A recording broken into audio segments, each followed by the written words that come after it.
Okay, what is going on? Happy Saturday to those of you that celebrate. Do any of us not celebrate Saturday? If you don't celebrate Saturday. I feel bad for you because that probably means you're working. Um, let's see. What do we got going on today, guys? We are 3 days from the election.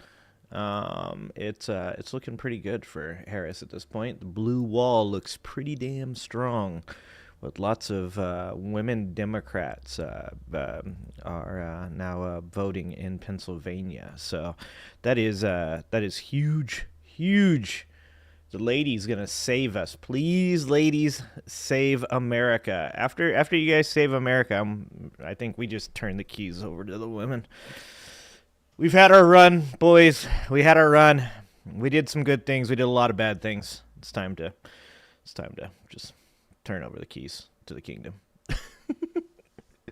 Let's see. Hold on. I gotta type something out here.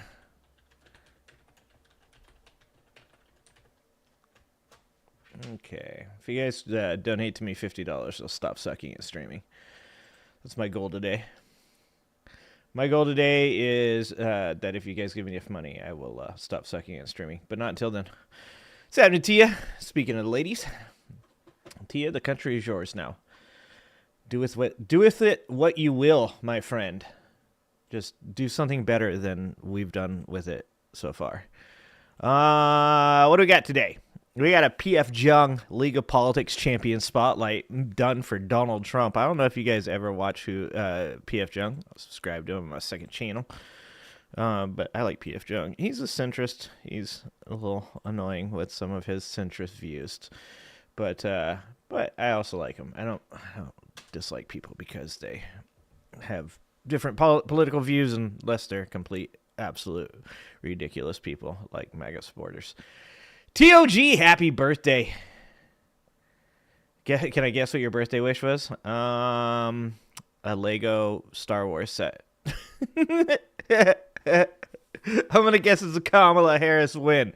But I'm also going to put Lego Star Wars set up there because who doesn't wish for a Lego Star Wars set on their birthday? I mean, I would. I don't know. Kamala Harris win or Lego Star Wars set. I don't even like Legos. I don't have Legos, but it just sounds dope.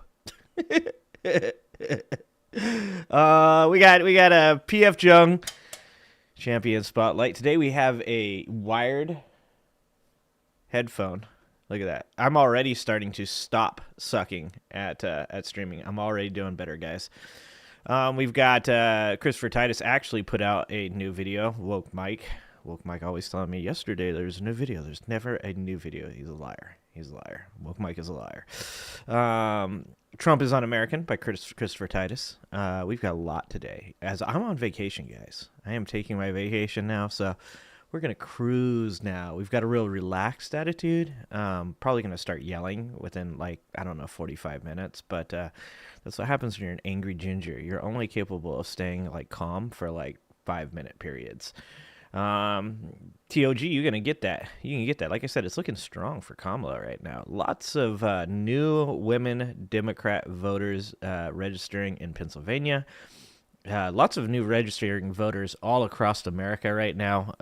All the big swing states have tons of new voters. Women, men, Republicans, Democrats. But I think one of the things that people probably aren't taking into account when they say, "Oh, well, a lot of these there's a lot of male Republicans that are registering to vote, so that'll counteract the women Democrats." First of all, women are known to vote more often and more Democratic than men, and so obviously they're going to vote for Kamala. But also, I think people are forgetting that some of those Republican men will be voting for Kamala Harris, and I know that years ago that would have sounded insane to say, but nowadays it doesn't sound so insane. You've got probably a lot of people that are disenfranchised by Trump supporters. MAGA has been a cancer within their own party and has pushed Republicans to a point where they would be willing to vote for a Democratic candidate So I wouldn't bet on every one of those male Republicans that are registering to vote for Donald Trump. I think that some of them are actually registering to vote Donald Trump out of office, much like they did in 2020. What's happening, Liz? GOP messed up by taking away the right to our reproductive rights. Exactly, that's what I'm saying. And like, I think that people, it's understandable. It's understandable that people believe that there's no Republican that's going to vote for a Democrat or no Democrat that's going to vote for a Republican. It's kind of the way our system's been forever.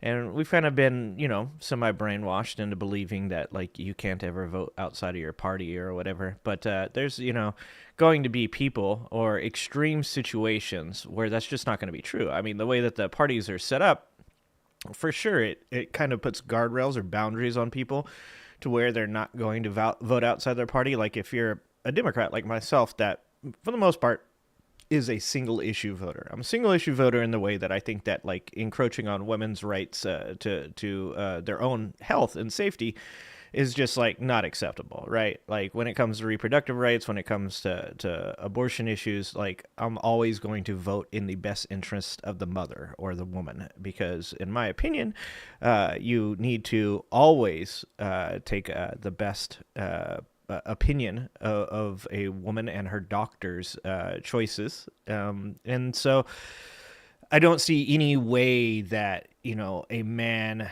a 60, 70-year-old man in Washington should be making those decisions, nor do I think that a 60, 70-year-old man in local government or state government or in any government should be making those decisions. So for the most part, I'm almost always going to vote Democrat, because unless you have a Republican that's willing to say things like, well, you have a right to be pro-choice and I have a right to be pro-life.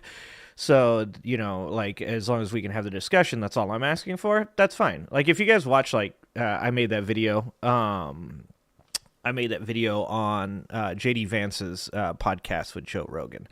And I was saying that the crazy thing about that podcast was that J.D. Vance is a politician. And he attempts to say things like that, like, well, I just want to be like open to having discussions and stuff. But then he goes on to say like really crazy things, like, like, oh, there's like left-wing, blue-haired, tattoo-faced women that are celebrating their abortions on TikTok with cakes, and it's like, obviously, J.D. Vance is kind of like this new age MAGA Republican, where it's like a weird mixture of the conservative Republican and the MAGA Republican, where he knows that he can like get some type of like power or authority or connections to people within the MAGA room who pretty much hold the reins of the Republican Party right now. And that makes him have to kind of ride this line of trying to use like the old school conservative way of being like, we're just trying to have a discussion, like, like pro-life is very important, and, and all those things, and they are. The older conservative mentality of having discussions is, in my opinion, appropriate if you're a pro-life person. But then he has to ride that line of the fanaticism of the MAGA cult, and so he has to throw in these like crazy, like extreme opinions of transgender people, and he has to throw in extreme opinions of the pro-life, pro-choice argument. And it really led to watching, like, I watched somebody else watch the podcast, right? And they're a Democrat, and I saw people in their chat saying things like, J.D. Vance doesn't really like seem like that bad of a guy, and these are Democrats, these are left-wing people. And I'm like, yeah, it's working then. He's doing the job that politicians forever did do, and that was they try to sane wash their own values and ideals, and then when they are at their rallies, they say like really crazy shit, like, there's kids pooping in cat boxes in high schools, and they spread their crazy rhetoric amongst like themselves, their own people. But when they're out in front of everybody else, they tended to be more like, like, hey, look, we're just trying to have a conversation. And Donald Trump kind of changed all that. Donald Trump kind of made it more bombastic. He made it more entertaining, more crazy. Like, I'm just going to be crazy right in front of you. I'm going to say all the stuff that you believe and have believed this whole time. I'm going to say it out loud in front of everybody, including the Democrats, because I don't care. And I think that when people watch a podcast with somebody like JD Vance and Joe Rogan, and you're a Democrat, and you're so used to now seeing people like Trump and MAGA and Jim Jordan and Lauren Boebert, Marjorie Taylor Greene and Laura Loomer, like you see somebody like JD Vance say something like, oh, hey, I've got kids, and let me tell funny stories about my kids. It kind of lulls you. It makes you kind of like go like, oh, like this is just another normal person. But luckily for people like myself, like I've heard those conversations he's had where he's talked about like that he doesn't want women going across state lines to be able to get health care. He does want them to be possibly punished if they come back into the states. And he, during that conversation with Rogan, Rogan said, I think a lot of people are concerned that, women are going to go outside of their state to get health care. And then when they come back into their state, they're going to be punished. And JD Vance pulled the, I haven't heard that. Is that happening somewhere? That's really weird that that's happening. Because he's like, I don't think it is, but it is on the cusp of happening, because when you have places like Texas, where if you leave Texas and a woman goes to get an abortion outside of Texas, and then somebody is helpful, like in Kate Cox's case, her husband drove her or flew with her out of the state to help her get that health care. There is a ability for private citizens to sue him for up to, I think it's something like $10,000. So it's like it's on the cusp. It's happening, Spiking. It's happening, Denny. What's up, DJ? Never been tied to one party alone. Yeah, me neither. Like I vote for who I think is appropriate, and a lot of times, like I said, unfortunately for conservatives, a lot of times that's tied to women's bodily autonomy. So, like, there's times where, like, with capital punishment, that at times I would say my beliefs are probably a little more conservative. My beliefs with the Second Amendment are, like, kind of pigeonholed into being a little more conservative, because I don't think that there's much that you can do about, like I don't think gun buybacks are going to do any good. I don't think that, enforcing, a lot of, like, the more extreme laws are going to do any good, because they're just going to affect mostly, like, impoverished people. I think that, overall Second Amendment, the only way to really deal with the Second Amendment is to, do our best to perform really, intense background checks, punish, parents for leaving guns where kids can get to them, like those types of red flag laws, taking guns away from people that, are being investigated for domestic violence or for mental illness issues. Those places, like, obviously I'm much more liberal, but I lean more conservative when my more liberal friends say things like we should just do gun buybacks and, like, get rid of all of these guns, and, like, that's what's going to fix this. I actually don't believe that'll fix it. I disagree with the left on all the eating of their own that they do, specifically in the Israel-Hamas conflict right now. The amount of conflict and extreme diversity of opinion within the left, where you can't talk about those issues without, like, possibly having people be like, I'll just vote for Trump then. Like, that's insane. It's insane. So, like, I don't tie myself to either party either. I don't tie myself to any party, because I hate purity testing. I hate the idea that, like, people believe that if you don't have the exact same values as them, that you shouldn't, be allowed to be a part of their group. Like, that's crazy to me. People should have diversity of opinion, and people should be able to talk about really complicated and extreme subjects in a way that encourages intelligent discourse. I mean, I don't mean that people should stand there and call each other names, or that, like, obviously nowadays one of the biggest problems that we have is, like, people speaking in a really, like, uneducated manner to certain issues. So that's why I stay out of the Israel-Hamas conflict, right? It's not because I don't have an opinion of it. It's because at the end of the day, if I were to have that conversation with somebody like Destiny, who Destiny's, like, I wouldn't say he's, like, well, I think a lot of people would say he's pro-Israel. And I was to say, well, I think, innocent people dying is terrible, and he would be able to, like, well, I'm quoting this thing that happened in the 40s, and I didn't know about this. And I would just be, to be completely honest, I'd be completely undereducated. I would not be able to speak from any real position of value. And vice versa. If I were to say something like, I think, Hamas is not good for Palestine. And I think that, overall, I think that, that there's a better solution than, living in constant conflict. Someone would be like, well, then you don't understand. Like, Israel's been, bombing them for all the, and I would be, once again, completely undereducated.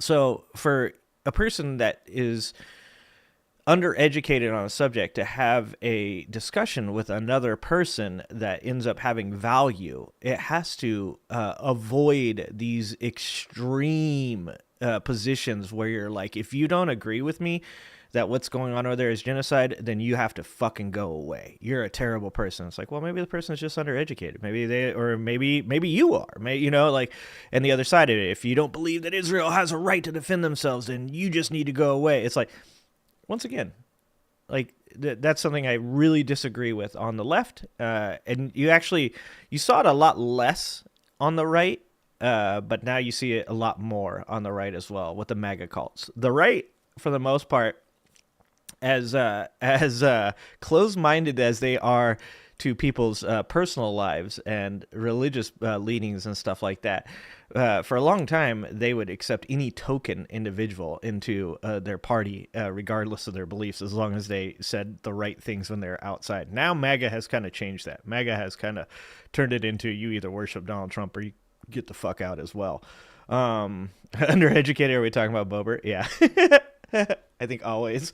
I think we're always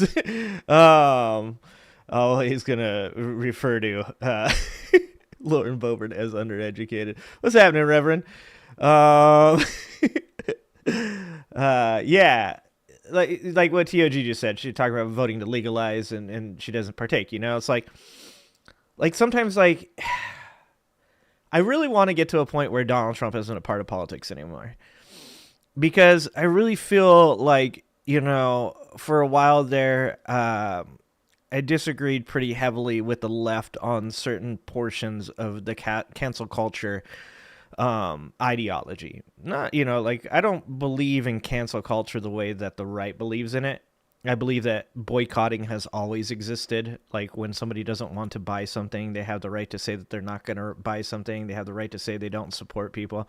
So I don't believe in the way the right talks about cancel culture. But I do believe that at certain points there was purity testing, once again, within the left, where it was like, I said this person is bad, and if you don't agree that this person is bad, then you can't be on my team. And that is a problem. Because you have people like the guy who played Kramer on Seinfeld, who clearly said something that was really racist to black hecklers during a comedy show. And I think that for the most part, the reaction from everybody was appropriate. People were like, I'm not going to agree with anything that guy said. Everything he said was terrible. He's not a good person for saying that. But over the years, he's done a lot of soul searching, and just recently, I think it was 6 months ago, he came out in an interview and said I'm not asking for anybody's forgiveness. I'm not saying that anybody should say the things that I said were okay, and because now I'm sorry. He's instead, I'm concentrating on me. I'm concentrating on fixing me, and I'm not going to worry so much about trying to get people to love me again. I'm trying to make myself love myself. And he's obviously the comments I made about those black men were absolutely absurd and ridiculous, and the best thing that I can do is learn from that and become a better person. And he's there is no excuse for what I said. He's I was in a bad place. I hated myself. I didn't hate those men. I hated myself, and that's why I said the things that I said. And there are certain people that exist on the left that would say things it doesn't matter. That guy, he doesn't belong, and he doesn't get to have a voice. He lost his ability to do so. It's I don't agree with that. And so I think we need to. I think Trump took what was going on in that area, and he just switched it over to a more hardcore right style ideology, and then mixed in some cult worship, and now we have this weird, nasty mixture of politics that we have nowadays that, not that I think that even the left really contributed that much to Donald Trump. I think Donald Trump did most of it on his own, just being who he is. But I think we need to get to a point where Donald Trump is out of the question. He's just not even an option anymore before we can start to have like actual real yeah, Michael Richards, that was his name. Yeah. Look at all those tabs I have. I know there's a lot. That's why I kind of like doing once every 2 or 3 days, because I don't like streaming every day because sometimes it gets really repetitive. Like I like talking to you guys every day, but I know that like specifically my stream is so like political nowadays that it gets extremely repetitive. So I prefer to stream every couple days because then I have more stuff to talk about. Reverend says, sorry, but what I have seen as far as cancel culture is all coming from the right. Anyone canceled from the left gets a pass at some time, but the right cancels someone in there. But that's what, Reverend, what I'm saying is that seems like what's happening now. It seems like the right took what they said they disliked about cancel culture and just like made it their own. I would say probably like a decade ago, there was definitely some stuff on the left as far as cancel culture went that like I didn't completely agree with. I'll use somebody right now that you guys will absolutely hate me for, so don't cancel me. Joe Rogan. When Joe Rogan said, what was it? I think it was during COVID. They put out that video of him saying the N-word, and it was like 4 minutes. And it was like back then I still listened to Rogan. He hadn't gone completely crazy yet. And I'd still like, check him out every once in a while. Every once in a while, I'd have somebody cool on. I'd check out the guest or whatever. And I remember hearing somebody go, hey, did you hear about Rogan with the N-word? And I'd never, to be honest with you, 100%, I'd never heard Joe Rogan use the N-word before. And I was like, whoa, did he really? And, I kind of went along that route of like, oh, this is probably taken out of context. Like so much gets taken out of context in our society nowadays. Let's take a look at it. And I watched that video and I was like, wow. I was like, bro. And like a lot of it was from older stuff, but some of it was from like newer stuff. And I was like, damn, dude. I was like, that is pretty bad. And anybody that knows me in my personal life knows that like the N-word is just not acceptable. Like I've punched people in the face over that shit, like it's just not acceptable. I've became a like more peaceful person now in my life, but back in the day, using the N-word around me would definitely get you punched in the face. And it was a moment for me where I was like, man, here's this person that like I enjoy their content, and they obviously don't represent the same values as I do, and those values are actually like very important to me. A lot of my best friends growing up were black. My sisters were black. I dealt with so much racism when I was a kid that I was like, that's a huge no for me. And I was like, damn, all right, well that dude's done. And then he came out, and maybe we'll watch the apology one day. But he came out, and I actually thought he put out a very good apology. And he said, like, oh, when it first came out, I was like, I don't even say it that much, and like I use it in context and blah blah blah, and all these kind of like dumb like reasons for why he used it. And I was like, oh, dude, you're just digging a hole. You're just digging a hole. But then he started going like, like, hey, like after like 2 minutes of watching yourself say the N-word, you start to like go like, oh, maybe I did do something bad. And to be honest with you, I thought by the end of the apology, it was a pretty long apology. I was like, all right, like I think that you can say that you're sorry for something and that doesn't really matter. I think it's what you do. And that's why like I'm not like now I don't really support Rogan that much, is because I don't think that I think he's shown by not using N-word, like that, like that maybe he's learned from that experience, but I think he, as a total human being, I don't think that he's learned like that. That's not specific to the N-word. Like it's specific to like being a good person, just in general. And I think that's what he's missed. I think that's the portion of like that lesson that he didn't get. He got the using N-word bad, but he didn't get that, like, when you talk about transgender people in a bad way, that's bad too. When you talk about, like, homosexual people in a bad way, that's bad too. Anytime, like that you're, like, really punching down on marginalized communities for no reason, like you're just doing it because you feel like being an asshole, like, it's just never going to be good. Thanks for the $2, Desert. I'm waiting to be allowed to chat. Sorry. I had to do it. Too many people watch my show and never subscribe. It drives me nuts. I think you guys want to get me off on a real rant, like something non-political. It's that people don't subscribe or like videos. Like, that shit drives me nuts. Like, I'll have a video that has 200,000 views, like thousands of comments, thousands of people saying how much they like the video and how much they agree, and it'll have like 1,000 likes. And I'll get like, 1,000 subscribers. And I'm like, you guys kill me. And I do it too. I'm just as bad. You guys see me all the time. I'm always like, oh, I have to remember to like the video. I have to remember to subscribe. This is my alt channel. So like you can see, like I'll go, oh, okay. Ball work. I like the ball work on my main channel. Like it and subscribe it. So yeah, I put the 5-minute on there to make people fucking subscribe. You want to talk, you got to subscribe. That's like, it should be like the bare minimum. What's happening, Grey Pill? Grey Pill knows what's up. Grey Pill gets all kinds of people watching, and they never fucking ever end up going and and subscribing. It's like, come on, dog. It's not that bad. Like, just like and subscribe for me. It won't let you chat. What's your main handle, Desert? Because I'll look and see if maybe you got canceled by one of my mods. And thank you for the $5. Yeah, Reverend's got 3 followers. Yeah, you get private messages or emails too. Hold on, DJ just said something I want to read. The far left got so bad about 8 years ago, Halle Berry had to make an apology to the trans community for even considering to play a trans person role. Yeah, and I think that's what I'm saying. DJ just made a great point. That's what I'm saying. There was a certain time, and I know like no one likes to admit that they are ever faulty. Like, I love all my left-leaning people, and you know what? I'm hanging out with you guys all the goddamn time now, so, don't be mad at me, but I'm going to say something.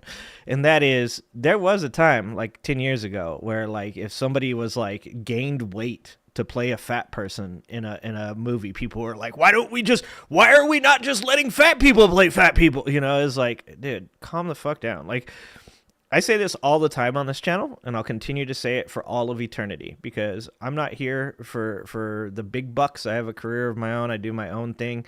I'm here to be honest and tell you guys how I feel, and that is that, like, if you're going to get that upset about things like that, it's like to the point that you're like, oh, fuck that person. They should have to apologize. It's like, that's too much. We should be holding each other accountable. Like, evolution, shame through evolution has been this like huge like ability for us to keep society within certain boundaries and on the right track, right? And that's something that we've recently lost with Donald Trump becoming president, was that when he became president, it kind of like took away the ability to use shame, because he was like, you can't shame me. You can't make me feel bad. And his supporters kind of took that shit on. So I think that there's like a time and a place where like some of the stuff like Joe Rogan says, I think he should apologize. I think he should get like, hey, that was bad. I shouldn't have said those things. So when he had the N-word video, he should have apologized, and he did. Now, on the other side, it's very important for people on the left to accept apologies and say to people like, hey, I'm glad that you apologized, but your actions need to prove that you're sorry, not your words. Your words don't mean anything if you just continue to do stuff afterwards. Jeannie says, I put a like before chatting to your show, or if I watch a short. Thank you so much, Jeannie. I appreciate that. Reverend, I admit I have said it for years. If you don't like what someone does, don't support them. Yeah, and that's what I mean. Is like, I don't have any problem. When I say the decade ago like cancel culture, I specifically mean what DJ's talking about, and that there was. Okay, I was going to say this, and then I forgot to say this. There are assholes in every community, okay? There are assholes in the straight community. There are assholes in the gay community. There are assholes in the transgender community. There are people that are not good people that are black. There are people that are not good people that are white. There are people that are not good people that are Mexican or Latino. There are bad women. There are bad men. There are bad non-binary people.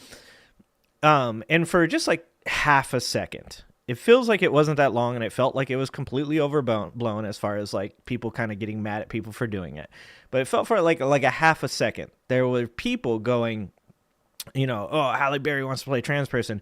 That's bullshit, And it's like, well, it's good to say. It's good to speak up and say, hey, like, if there's a transgender person that could play that role, why shouldn't they just play it? Like, But there's also a time to say Halle Berry's a dope-ass actress, and, like, I want to see her. And also, like, for monetary reasons, we're going to put Halle Berry in this movie, not this, like, unknown transgender person that doesn't, like, have any, like, acting chops. And like I said, I think that's, for the most part, it feels like it's really calmed down. Except that it seems like now the right has taken over that side of cancel culture. I'm a lot smarter than I look. Thank you, Susan. Oh, Benny. Why is your regular channel not able to talk? That's weird. I don't think anybody ever, like, actually, no one should have banned you. That's weird. I'll take a look at it. I'll look and see why you wouldn't be able to chat. Yeah, we love Vinny Logo. Yeah, we love the 21st century suffragettes over here. There's no reason that you shouldn't be able to speak on my channel. In fact, you should get to speak the most. Yeah, exactly, Jeannie. Yeah, that's weird. Is it something to do with your channel, or is it something to do with my channel? That's a question. Okay, I'll take a look at it. I'll figure it out. But thank you for being here on your non-channel. I appreciate you. If any of you don't know, here, we'll put Benny's channel in the chat right now. Is Spiken doing it already? Spiken, have you already been doing it? Because Spiken's on it. Spiken's always on it. I love you for that, Spiken. I just want you to know that.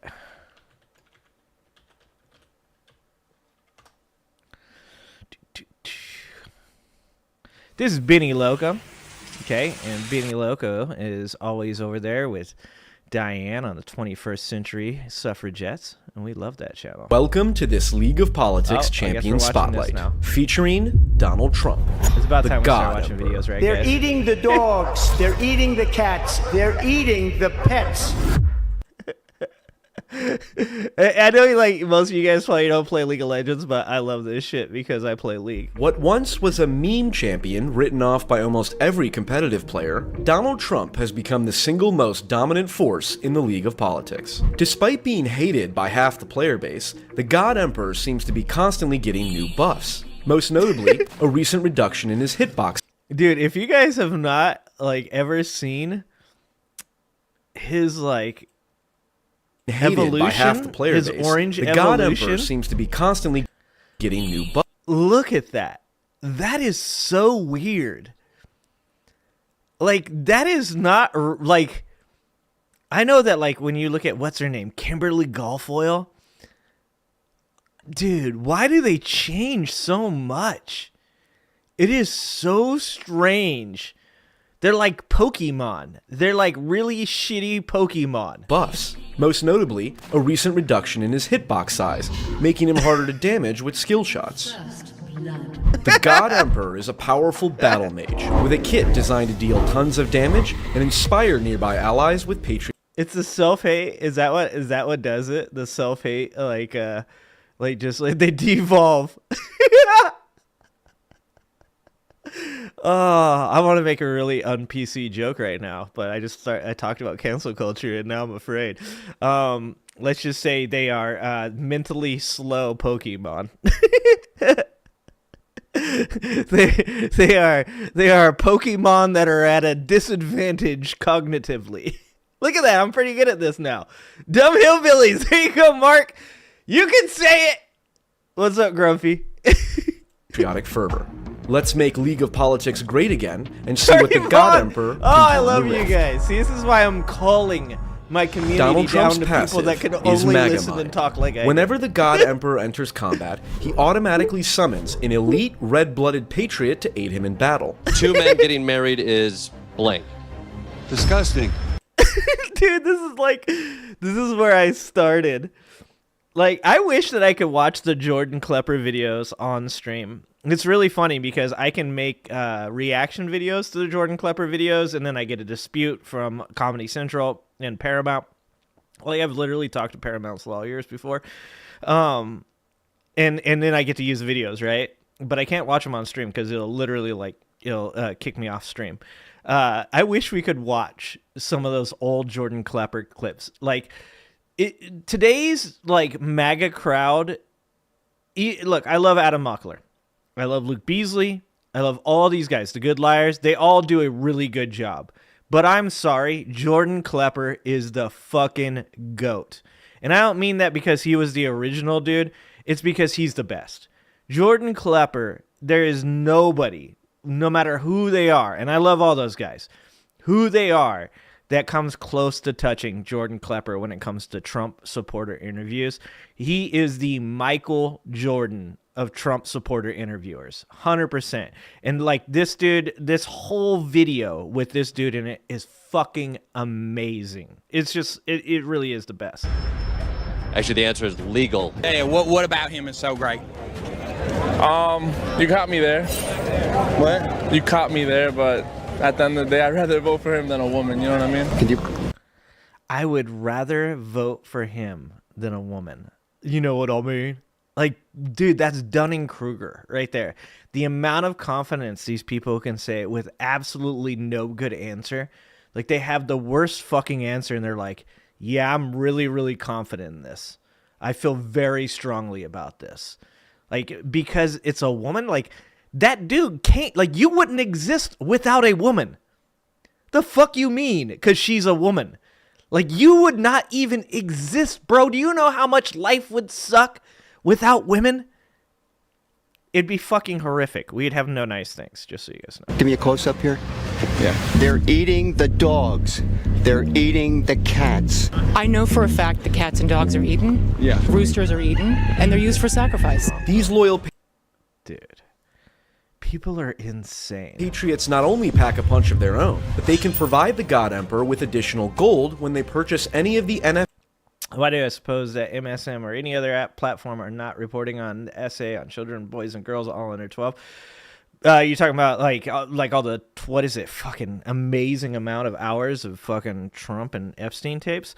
I really believe, so this is my problem with mainstream media. I wouldn't say my take on mainstream media is the same that like my conspiracy brethren have, but is pretty similar, right? So for the most part, like the more conspiracy-minded friends of mine are like, you know, everything's corrupt. People like are doing it for like nefarious reasons. I actually think that the media refuses to report on that kind of stuff for the same reason that like Jeff Bezos right now won't endorse a presidential candidate. And I think it's money.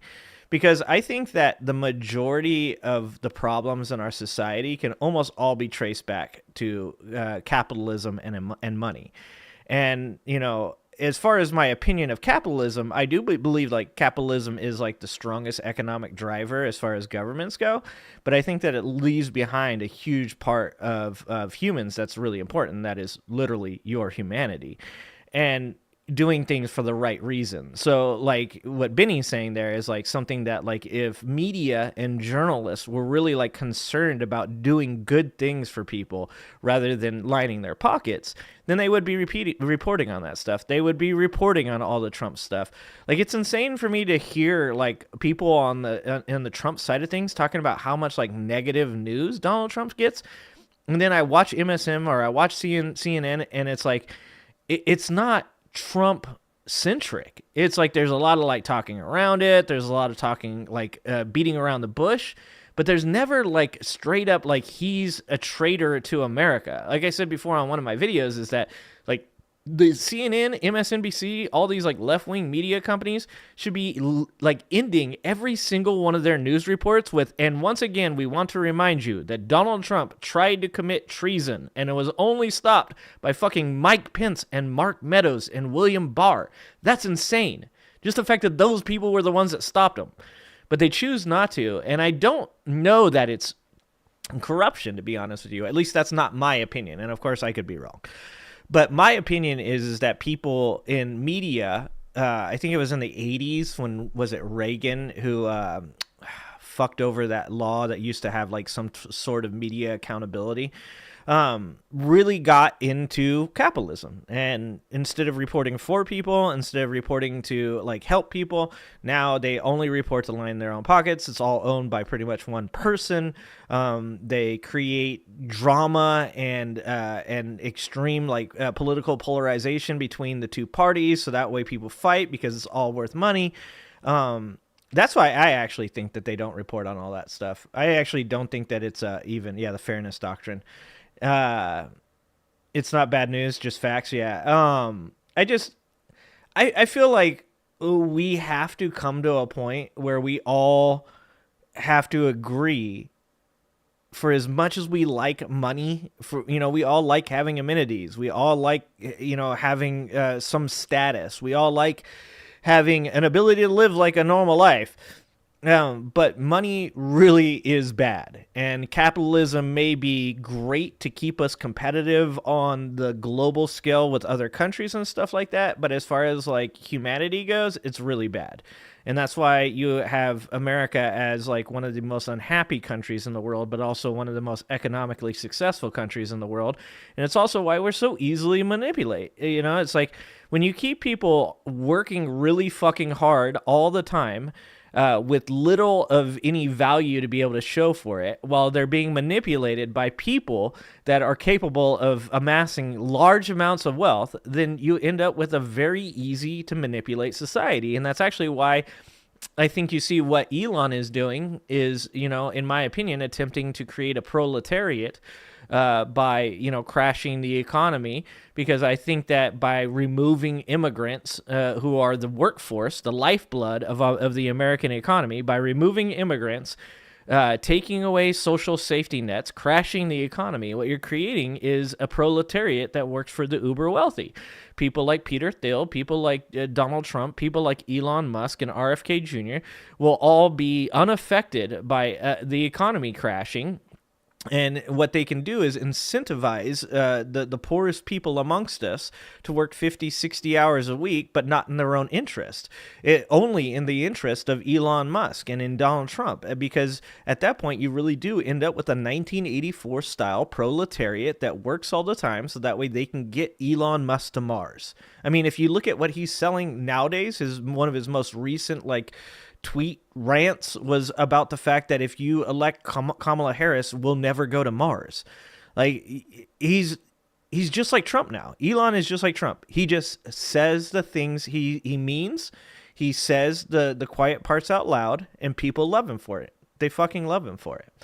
Let's see. Reverend says, all the Epstein things coming out about Trump this week has done even less to screw up his run than a random comic no one ever heard of did last Sunday. Yeah, like at the end of the day, like the craziest shit is I love the exit stage left tired. I used to be able to do that voice for that cartoon. I used to be able to do the impersonation for that. Yeah, I should have blocked Elon too, Stan. Can you block Elon? Like, that's the craziness, is that like our journalism has really fallen off a cliff. Like, even for me, it really irritates me that I'll, do a video on the Black Insurrectionist account that turned out to be a white fraudster from upstate New York that, drugged this man, Matthew Metro, into his scheme to attempt to make Tim Walz out to be, an abuser of children. And I do my best to make like a semi-serious video where like I call out something for something that's bad, and it gets no views. It gets 300 views. But I make a video that says Joe Rogan says Donald Trump wore a diaper, and it gets 200,000 views. That, I'm going to say something really mean. That is our fault. That is the people's fault, because we don't support people for coming out and doing like good journalism because it's not fun. It's not entertaining. But then when somebody does something that's fun or entertaining, we support them wholesale. I made the joke, and that's kind of going to be ironic that I said that. But I made the joke when I first started doing this channel that I said I wanted to like be able to report on like some like more important things. So I had done the video on the Republican that went over to Uganda and supported the laws, the death penalty for people that were homosexual. That's real. It's called the Anti-Homosexuality Act of 2023, and I made a video about it, and it got like 50 views. And I said to my wife, I go, you know what annoys me? I go, sometimes I want to make a difference and I want to do something for people. And so people go, yeah, that's what you should do. Like, that'd be great. Like, yeah, you could do that. And I do it. And then nobody wants to watch it. And I go, and so I get up there and I tell people, you know, hey, like, I wish you guys would go watch this thing. And I'm like, I feel like people go, make me laugh, clown. And, you know, like I said, I think that maybe that's a little bit mean to say, but I think people need to hear that. And that is when people are reporting on children being harmed, when people are reporting on, you know, homosexuality being criminalized in Uganda and gay people being given the death penalty, you should support it. Like, stop saying that you want journalism to be better. Stop saying that you want people to be more serious and to help people, and then the only thing that you support are funny videos about Donald Trump wearing a diaper, which I think you could support both. What's up, Junior? And I'm not, like I said, I'm not speaking to anybody out there specifically. I'm saying if the shoe fits. 21st Century Suffragettes reads the list of children victims on our channel. It's so disgusting and discriminating. It should be front page news. Yeah, exactly. That's what I'm saying, Desert. And that's what I'm saying. That's like I support like Adam Mockler because I think he's not just funny.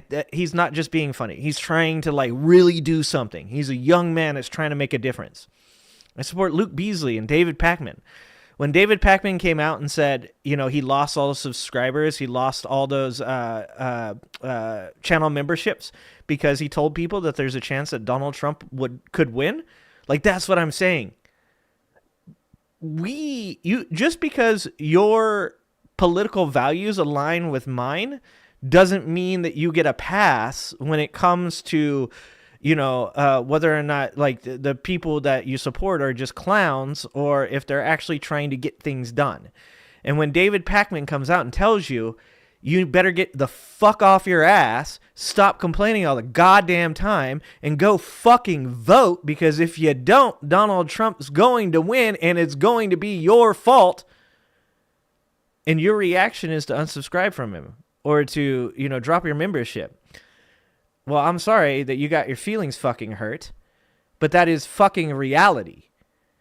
And just like what Benny's saying there, if, you know, you can't find time within your day to say what's going on with those children is fucking horrific, and you should find a way to support people that are putting out that type of content to bring light to these issues, then you're part of the problem. And I don't give a shit if you're on the left. I don't give a shit if you're on the right. I don't give a shit if you're MAGA or you're a centrist or you're non-political. That is universal. Universal. Everybody has a responsibility. Everybody should be accountable for the things that they say that they believe in. If you don't think that, you know, the news should be nothing but buffoonery surrounding Donald Trump's actions, then you should support serious journalism too. Oh, you blocked Elon? Now I can't post on there at all, and I get nothing from the left. No way. See, that's what I'm saying. It's like, can you block Elon? Luke and Adam are exceptions to the rule. Not too many bright Gen Z out there. I disagree with that. I think there's a lot of bright Gen Z people out there. I think they're not motivated to do the things that like Adam Mockler and stuff. And that's kind of like what I'm saying is that, like, I think as an older person, it's my job to influence young people positively. And that's why I try to, like I said, I'm going to call a spade a spade. if there's a young person that's refusing to get out and do things, or they say things like, well, I'm just going to not vote because I don't like Kamala or I don't like Trump, then I'm going to call them out on that shit. But I've met a lot of, so the reason I say what I say is I hire a lot of young people, and I see a lot of young people that come through my doors that need guidance. They need training. They need, mentorship. But I've had so many young people that have gone from being like kind of listless vessels to being fucking amazing people. I wish I could show you some of these kids that I've worked with and what they're doing now. I can't because I don't want to dox them, and I don't want to dox myself either. But for instance, one story that I have is a young woman that started working with me when she was like 17 or 18 years old. And during her time at my store, she experienced some really, really nasty adversity. She went through the COVID years working in retail. One of her parents, her father, attempted to take his own life. Her parents, sold their house and didn't have anywhere to live because then they couldn't rebuy. There's like so much that happened in this young woman's life. And she's this little petite 110, 120 pound girl that so many people would count out for any type of physical job. And now she works in the forestry because that's what she wanted to do. And I fucking love seeing her on her Instagram page with her gigantic ass chainsaw. Because she's one of those people that people would go, you have no chance. You can't do this. That women can't do that job. Specifically not you. You're too small. And she fucking killed it. You're out in public speaking to all ages, and it gives you a little hope. People don't gaff on the streets because they're ill-informed. Yeah, like I said, I think that like all context driven, right? Like, so for me, like a lot of young people that I work with end up, they're there for a reason, obviously. And also I'm kind of a bit of a hard ass as a manager, so I don't give people excuses. But yeah, then you're speaking out in public. So like context driven, I'm sure if I went and spoke in public, I would probably drive myself fucking nuts and I'd probably get put in jail. Back to the video. NFTs he collects during the match. By popular demand, I'm doing. You caught me there. What? You caught me there, but at the end of the day, I'd rather vote for him than a woman. You know what I mean? Can you give me a close-up here? Nice. Good job, Benny. They're eating the Good job, dogs. Benny. That's what I'm talking They're eating about. the cats. That's I what know I'm for a talking fact about. the cats and dogs are eaten. Yeah. Roosters are eaten, and they're used for sacrifice. These loyal patriots not only pack a punch of their own, but they can provide the God Emperor with additional gold when they purchase any of the NFTs he collects during the match. By popular. Dude, PM, like I said, I might not be PM Jug's biggest fan as far as like where he's at policy wise, but he's spot on with this shit. Popular demand, I'm doing a new series of Trump digital trading cards. You all know what they are. We've had a lot of fun with them. Jesus These cards show me Christ. dancing and even me holding some bitcoins. What do you guys think? You guys think Donald Trump's gonna fucking like have like a Magic the Gathering style game at one point? I think that's possibly in his future. Let the fight begin. Like it's like MAGA decks versus liberal decks. Oh god. No, Benny, that's 207 people. That like this is why this is so hard, and I feel you, Benny. I feel you. Because believe me, there's days like I don't want to get on here. There's days that I don't want to make videos. There's days that like I want to like shut off my brain, go live in a fucking shack in the middle of the forest, and believe me, that's a potential for me, and just give up, right? But like you've done better than I have, Benny. I mean, I've reached this channel in the past year has gotten almost 4 million views in the past year. And I still feel like I haven't made an impact, right? I still feel like I haven't done enough.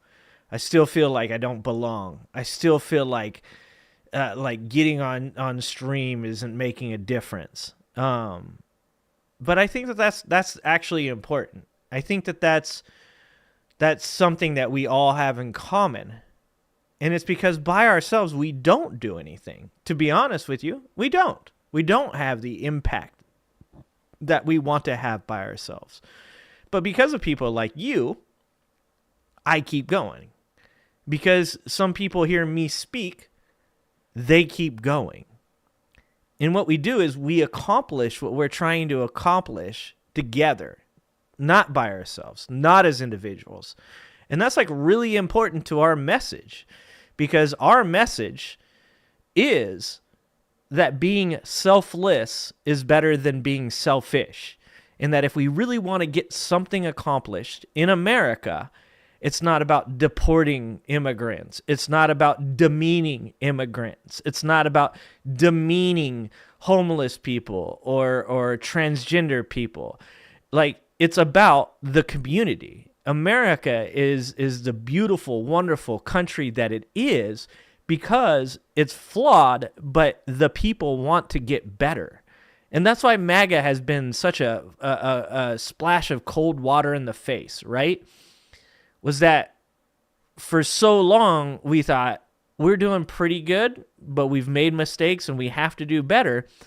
And then we woke up one day and looked at the other side of the aisle and went, what the fuck is that? And that reminds us that you have to keep working. You don't get to put the car in neutral and just cruise down the hill to save gas. You still got to put your foot on the gas pedal. You still got to drive. You still got to steer. But that doesn't happen just one person. That takes a nation of people. So I feel you. I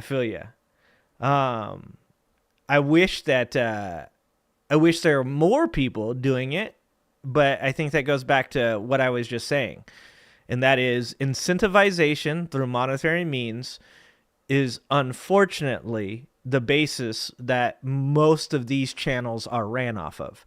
One of the reasons that I get to be me, one of the reasons that I get to sit here and say the things that I say with my chest and say the honest things that I believe. I say things that may piss off people on the left and they'll never fucking watch my shit again. I say things that obviously that are going to make MAGA Republicans hate me for life.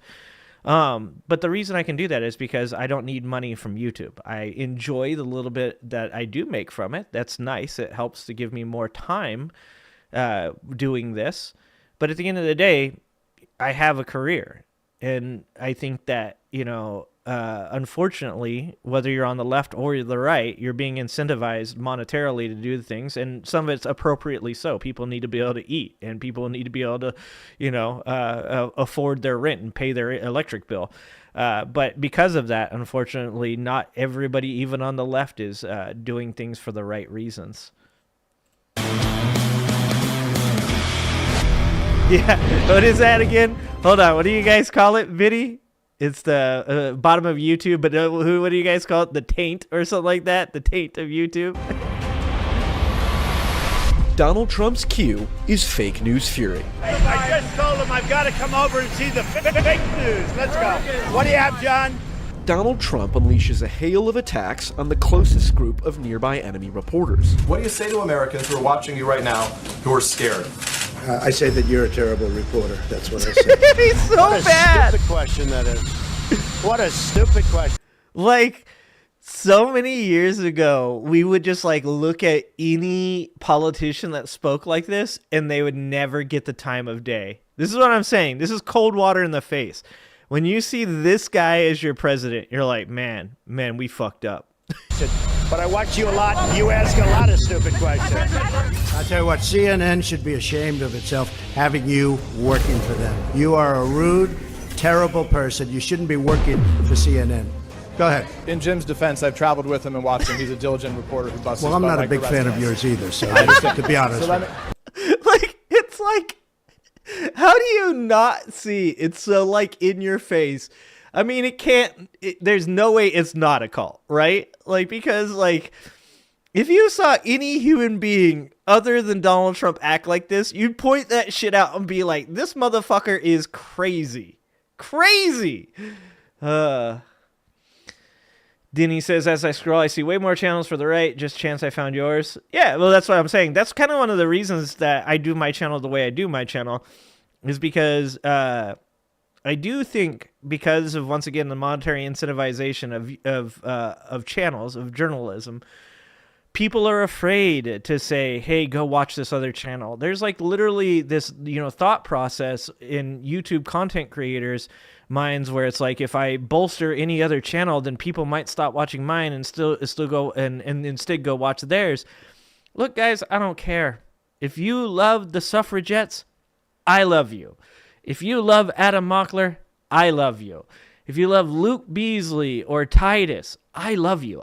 You're never gonna, if you say to me, you can literally say to me in the middle of my show, yo, dog, thanks for being here. I appreciate your show, but I'm gonna go watch David Pakman because he just went live.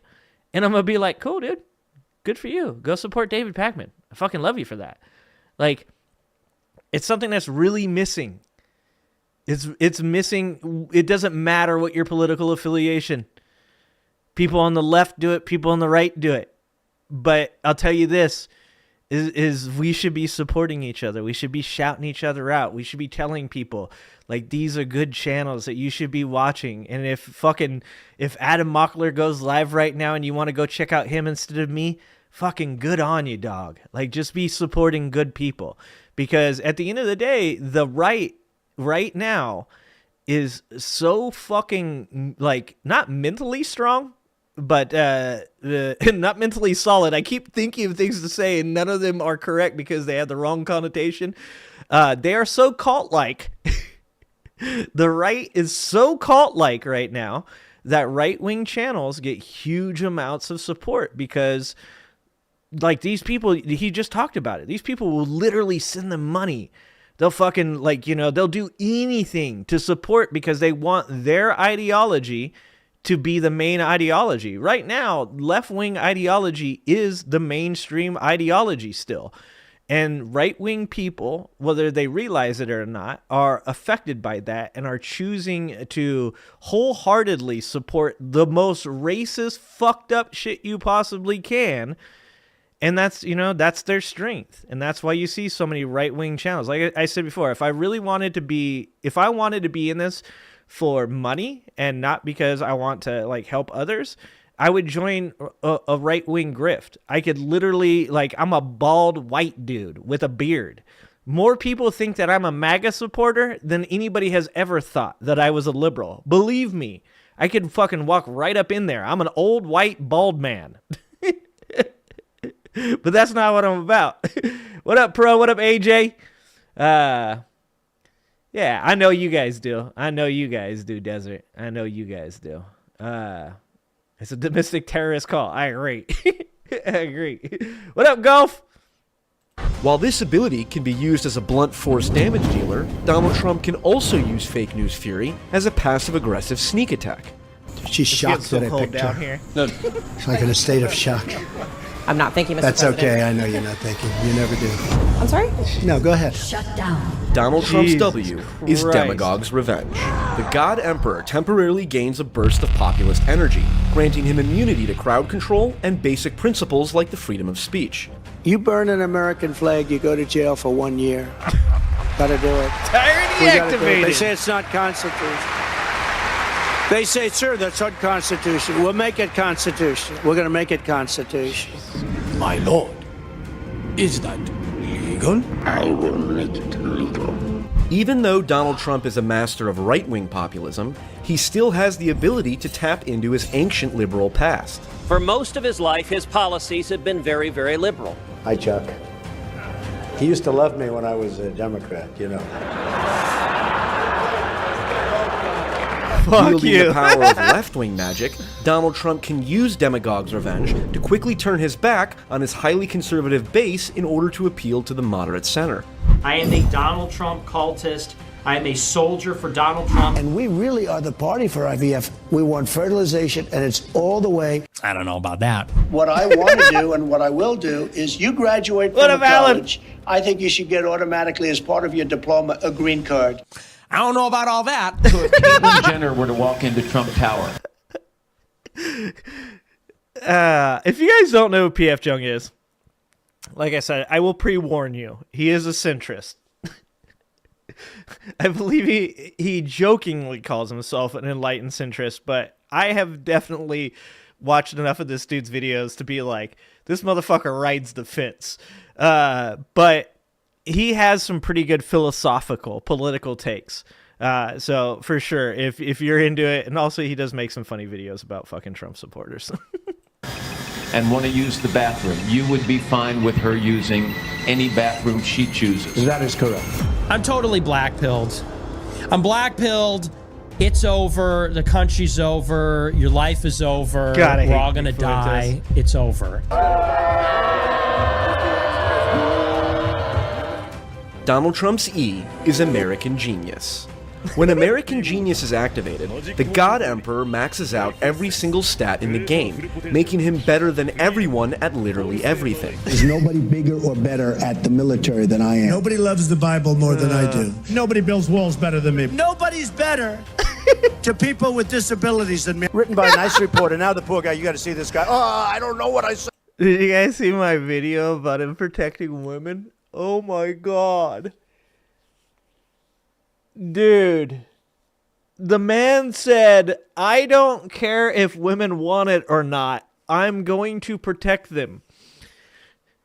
Sir, if you preface that you're going to protect women by telling them that you're going to do something whether they want you to do it or not, that is the opposite of protecting women.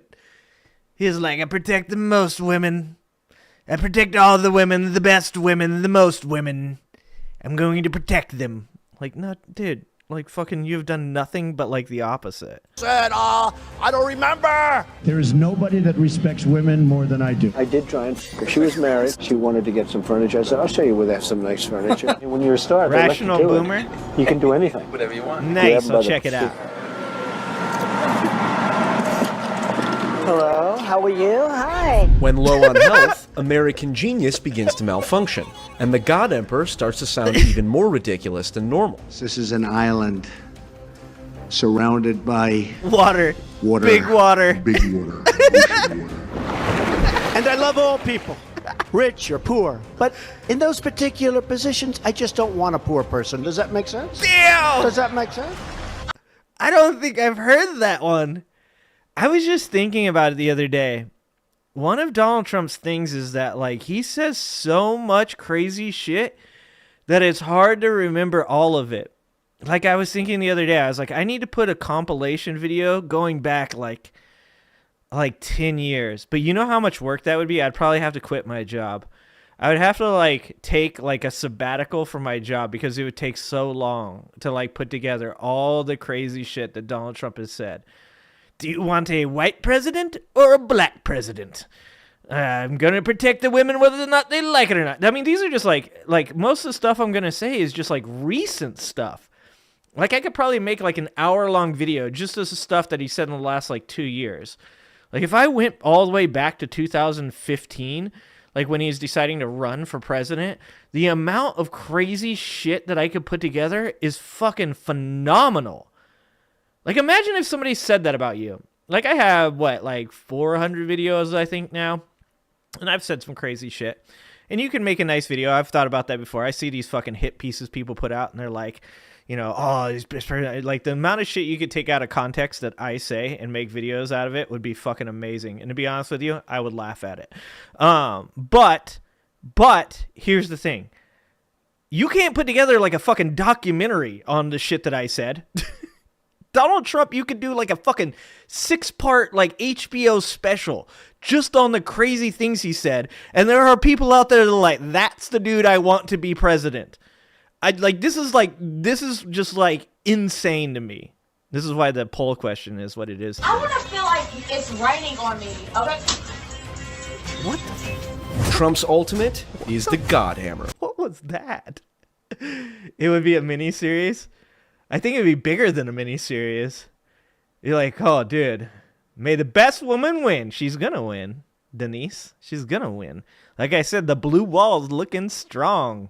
All right? Like, I was worried. I was worried about Pennsylvania, but if you look at new voter registration and the amount of Democratic women that have registered in Pennsylvania recently, oh, my God. It's still tight. The race is still tight. So get off your ass and vote. But right now, the blue wall is looking real strong.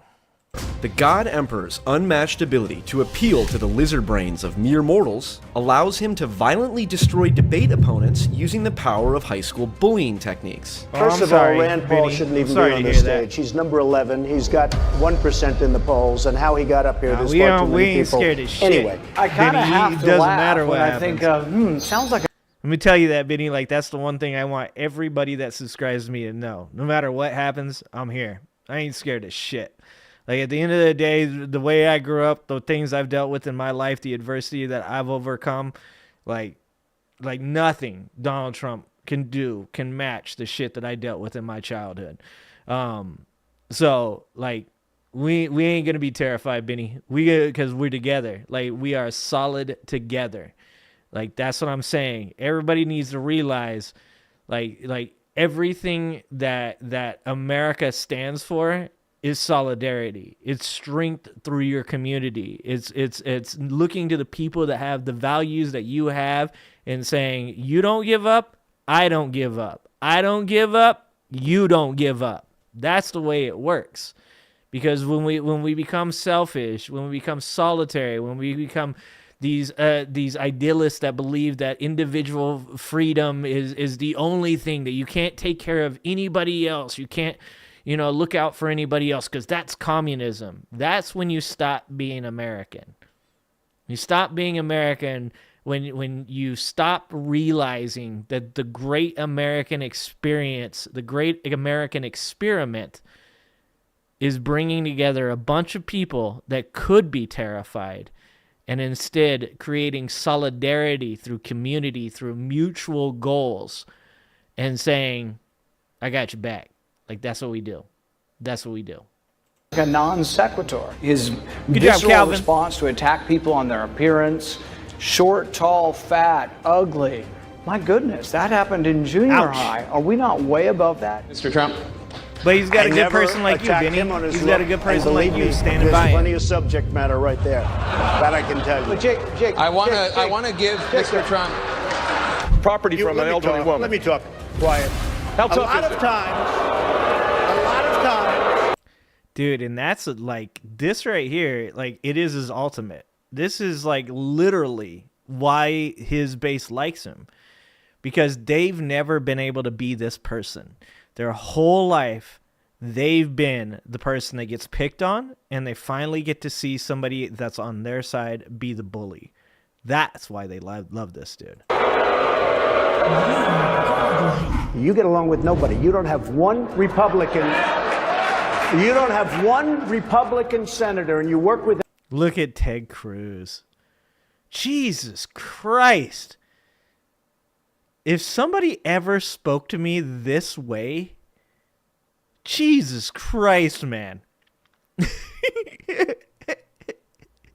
My wife can tell you. She's seen it. Dude, we are adversaries for life. And to be honest with you, I'll enjoy every fucking moment of it.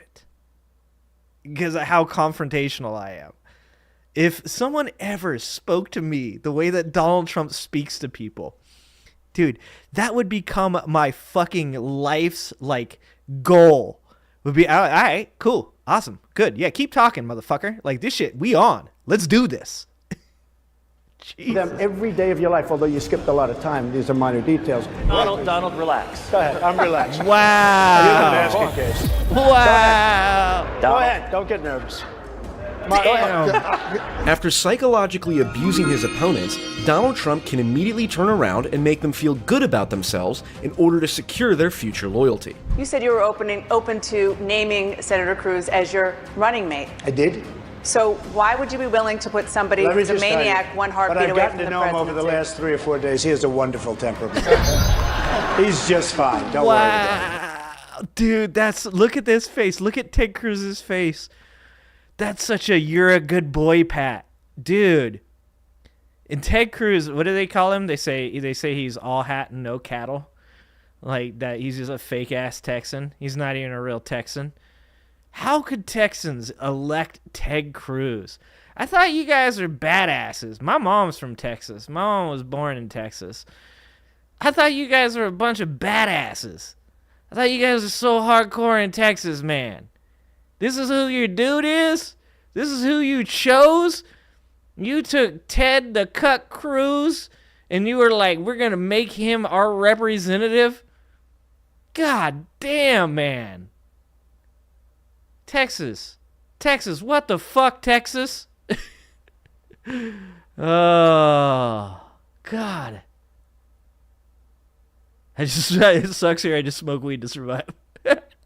His MAGA beard. It's him trying to be manly, Benny. It's him trying to be manly. Ever ready. It's very high energy, Donald.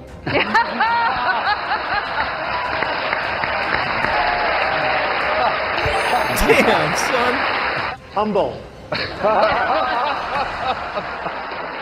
That's a good one. Jeb is a big fat That's a good one. The God Emperor is most commonly played in the mid lane, where he can assert his will over the rest of the map. His unflinching demands for loyalty limit the range of champions he can synergize with, so he is usually found on teams made up of mindless sycophants. While Donald Trump... Hold on, that is the worst League of Legends team that has ever existed. God, I wish more of you guys played League so you could know exactly how bad this is.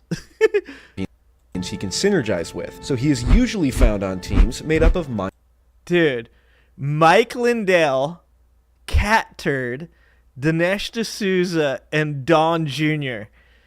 Dude, I'm opting out. Like, I'm forfeiting. Fucking FF15, bro. Like if that's my team right there, I fucking give up. Like before the game begins, I go make a drink. If that's my team, I get up, I go make myself some tequila and water, go out and smoke a cigar, and just like fucking AFK in the Nexus. That's what's happening. What's happening, Ozzy? Oh my God. Oh. Yeah, this is your busy time? Yeah, it's my busy time too. That's why I take a vacation. Sycophants. While Donald Trump's kit makes him a powerful force, what we're going to do with more Border Patrol and more asylum officers. Oh, President Trump? I really don't know what he said at the end of that sentence. I don't think he knows what he said either. Look. His most buddy. I'm just going to say this because I think that it's important to say when you're wrong. And I'm going to say this. I am one of the biggest Joe Biden supporters. I had very little faith in Joe Biden before 2020.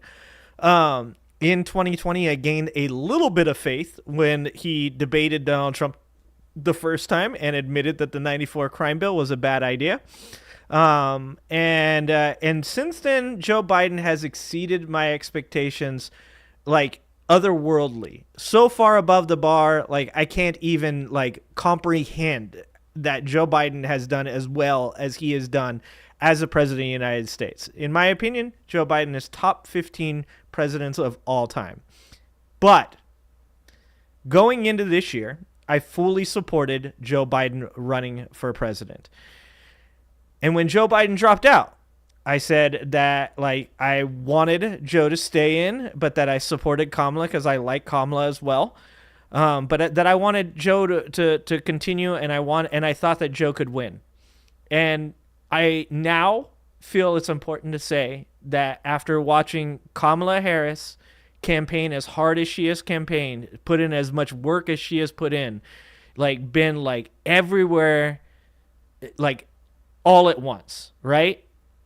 I do not believe that Joe Biden would have made it. I don't think that Joe Biden would have won the election, and I don't think that he could have kept up the pace that Kamala Harris has kept up. So I think it's important to say when you were wrong, and I believe I was wrong. I said multiple times on this show that I think that Joe Biden was going to be able to keep up, and that he would win the election. And after watching this last, 3 months of campaigning that Kamala has been forced to do to keep America sane, I don't think that Joe could have done it. But I think that Joe has been doing a great job being the president of the United States, while Kamala Harris stepped into his place and has been working her ass off to keep America great.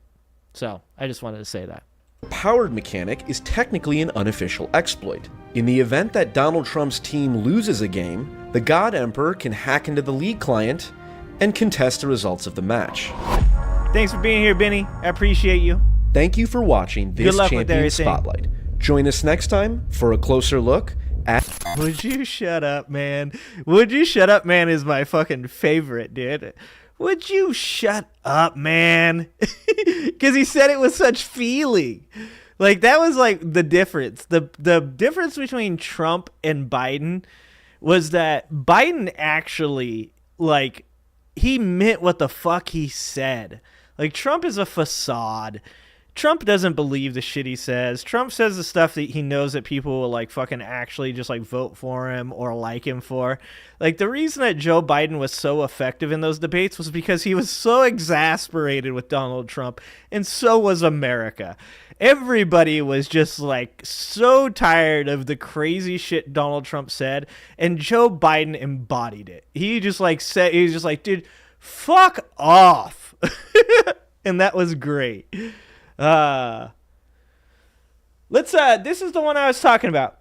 So since you guys won't watch my video on the black insurrectionist, we're gonna watch Mike's video on it, because he's got 58,000 views since yesterday on it, and 5,500. I'm not mad. I'm totally not mad. I love you guys.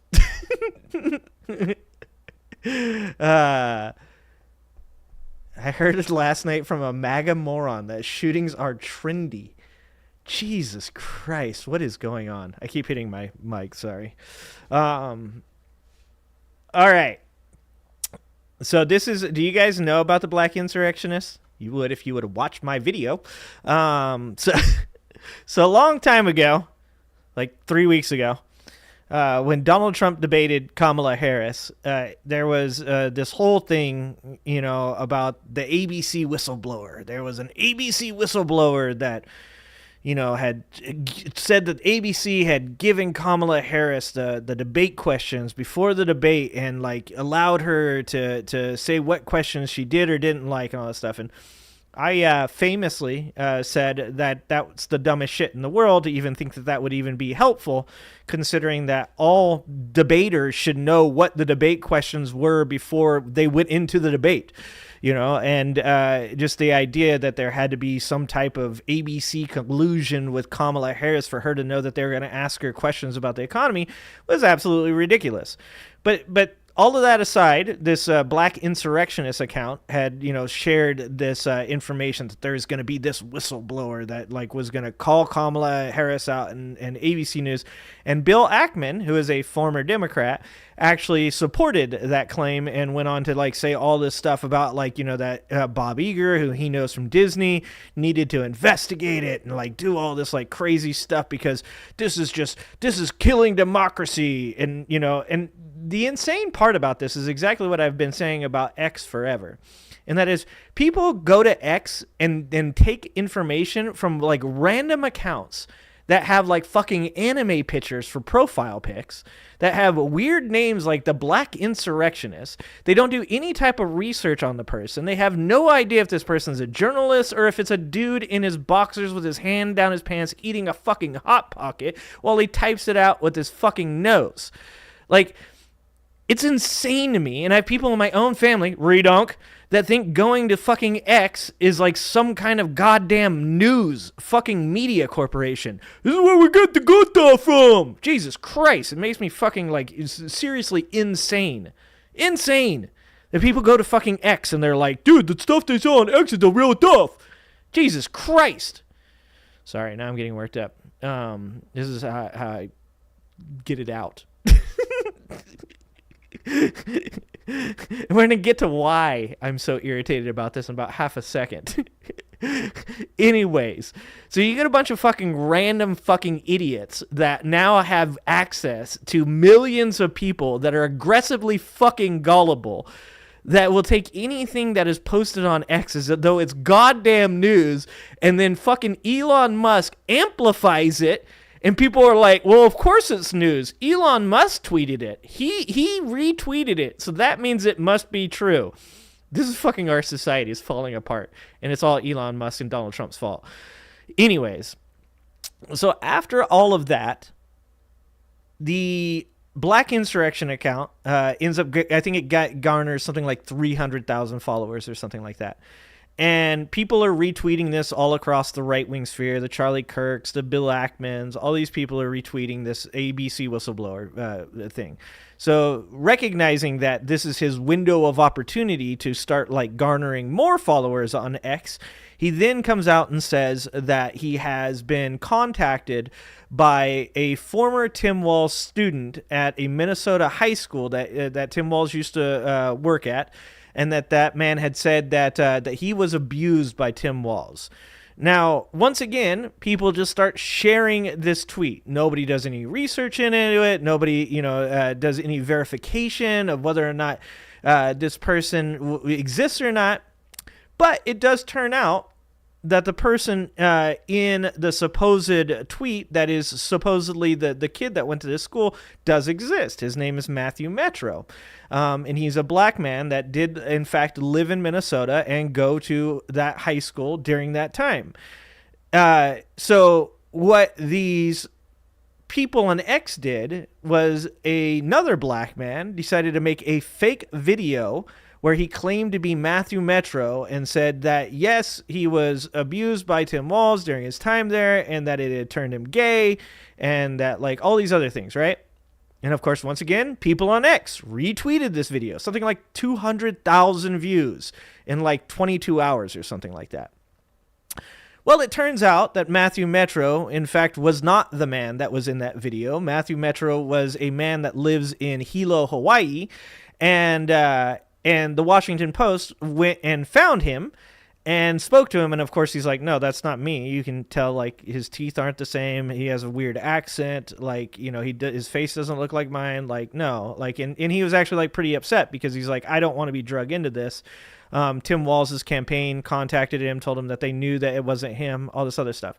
So anyways, I wanted to give you some backstory on all of this before we go into Bob Iger. Is that how it says? Iger? Okay. I suck at names. What's happening, Cheyenne? So anyways, I want to give you guys some backstory because I don't know. I haven't watched this Mike Figueredo video. Okay, tell me how to say his last name. You guys help me with everybody's names. I fucking love you guys. Tell me how to say Mike's last name. Spell that shit out phonetically for me because I know he's probably like seen one of my videos where I talk about him and he's probably like, fucking idiot. Can't even say my last name right. But I want to give you guys some backstory because I don't know how much he goes into this. I just see that this is probably going to go into who the dude is that actually is the Black Insurrectionist. Spoiler alert, the Black Insurrectionist account was ran by a white dude, of course.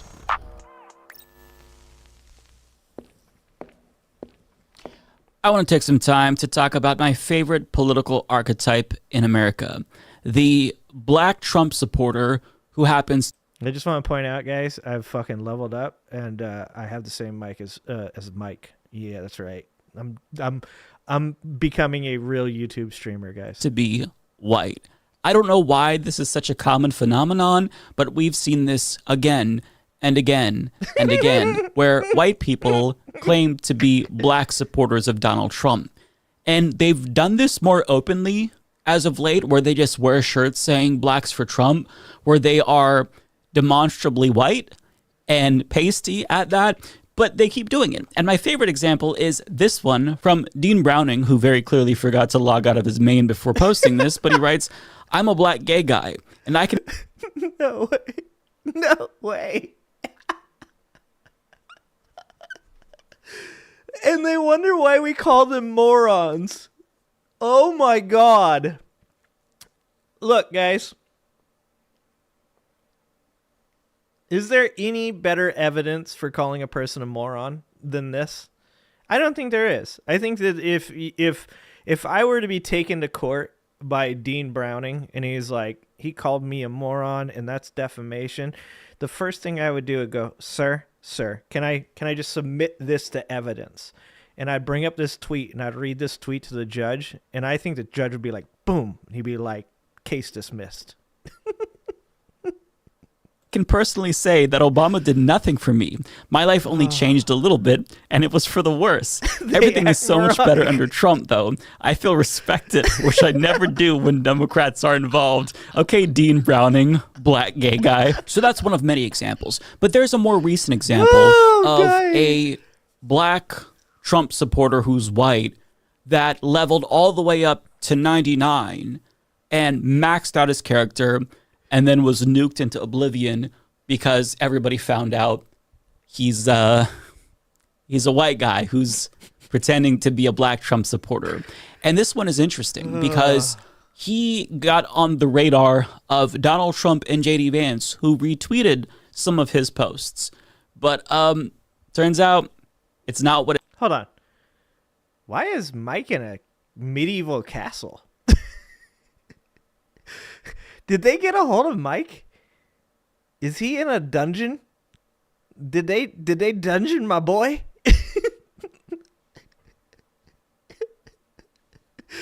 Did they capture him? Is this in my future?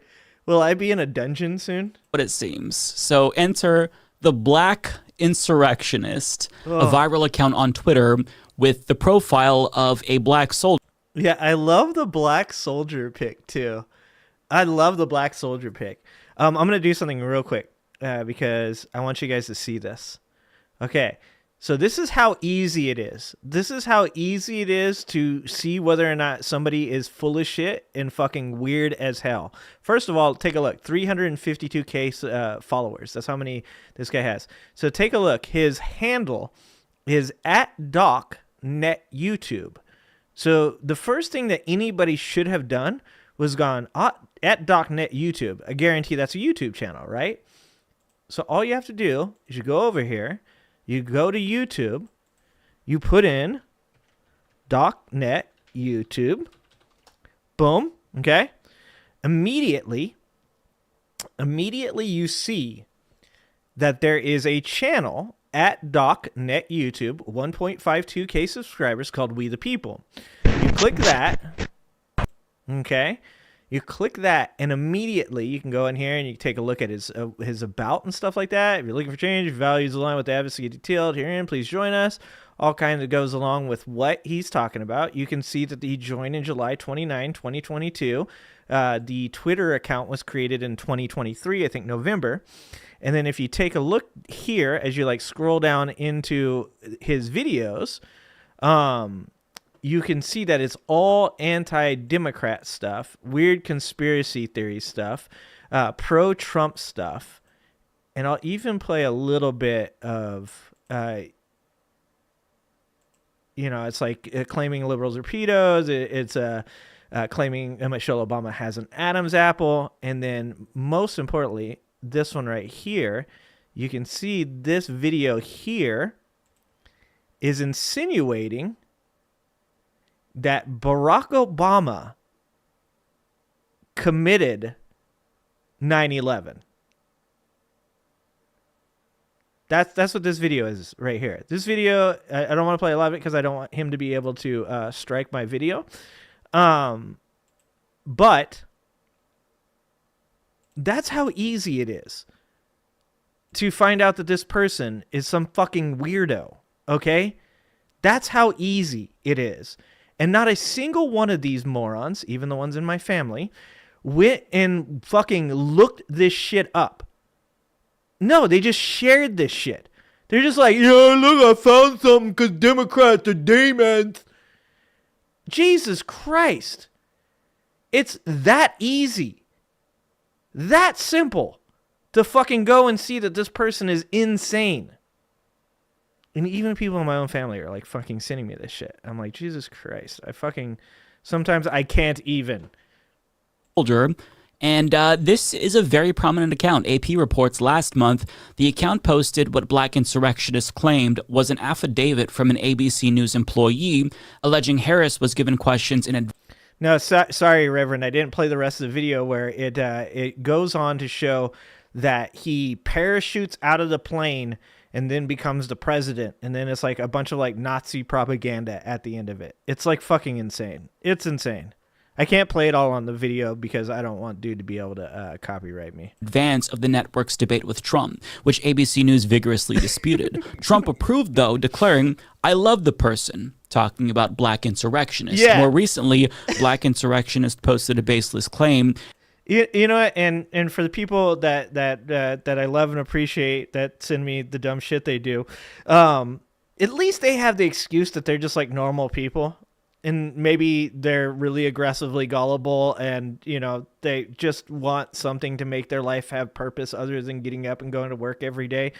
I get that. I can understand that. I don't think that it's a positive at all. I think you should not share misinformation. But at least they have, like, an excuse. Donald Trump and J.D. Vance literally have teams of people. Teams of people. Donald Trump supposedly is a billionaire.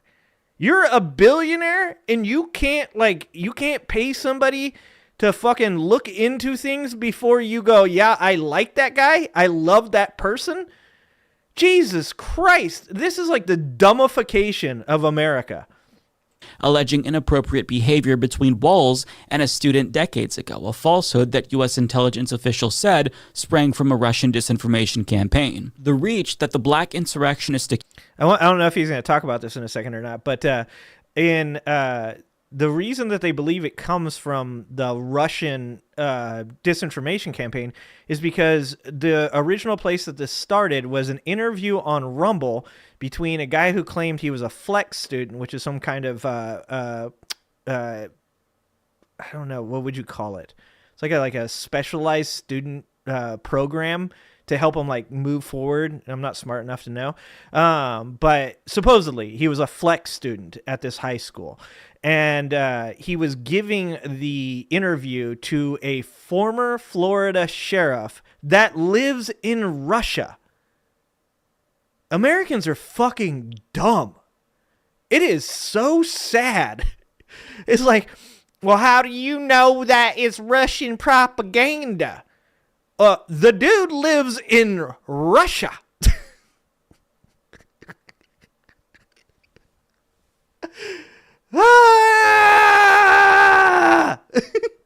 Account attained with assistance from Trump and his allies demonstrates the ease with which unverified information from dubious sources can metastasize online to shape public opinion. So we're talking a massive account shared by Donald Trump, J.D. Vance, and spreading straight up defamation against Tim Walz. So it's no secret why he would want to be anonymous, because this could potentially open him up to defamation lawsuits if Tim Walz chose to pursue this. Good to know we're not the only one Aussie, or is that good to know? Turns out this guy didn't just choose any anonymous account.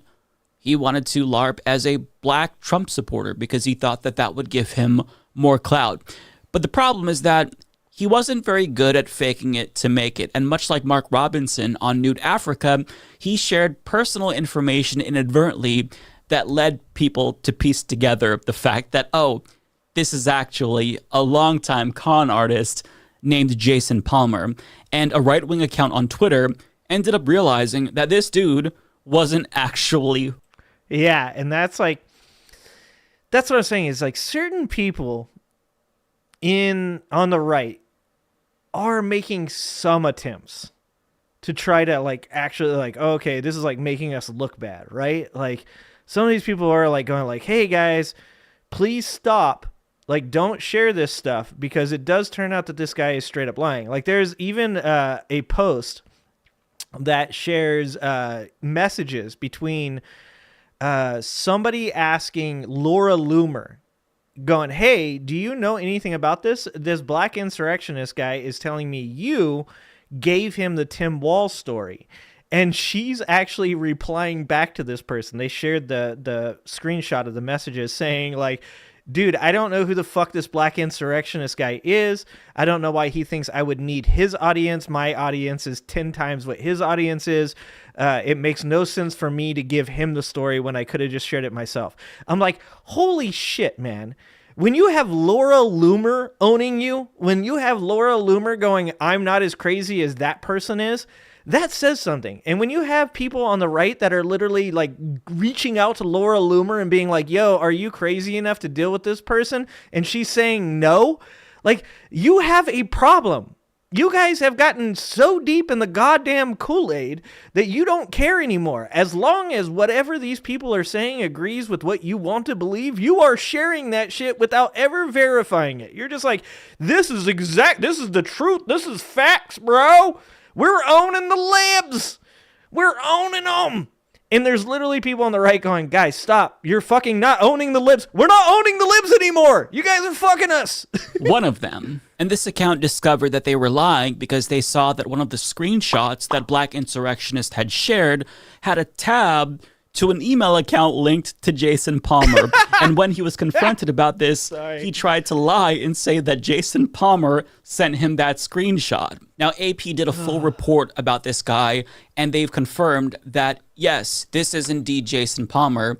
And by the time AP got a hold of this, he confessed that, yeah, he's associated with the account, but he doesn't know where the account came from. He didn't start the account. He was still feigning ignorance. But he had an excuse that resonated deeply with me. Do you want to know what his excuse was? He has a black friend. And even though he was in control of the account partially...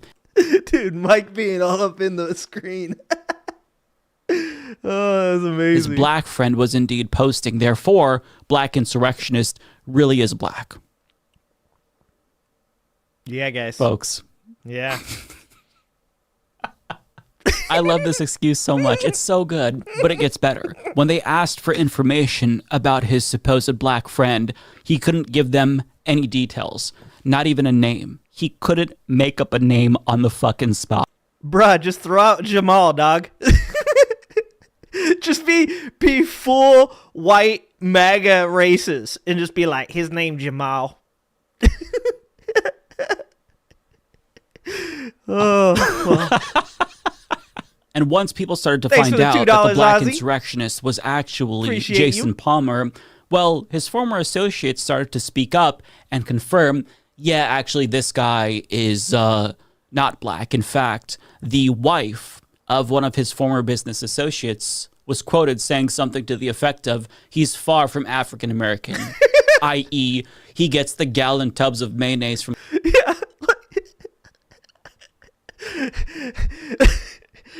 Like, it's one thing to be caught cosplaying as a black Trump supporter, but then when someone comes out and they're not like, just like, oh, him? No, he's not black. Wait, did he tell you he was black? No, he's definitely not black. No, when that person comes out and says he's far from being African American, like, dude, like, pile on harder. That's fucking amazing.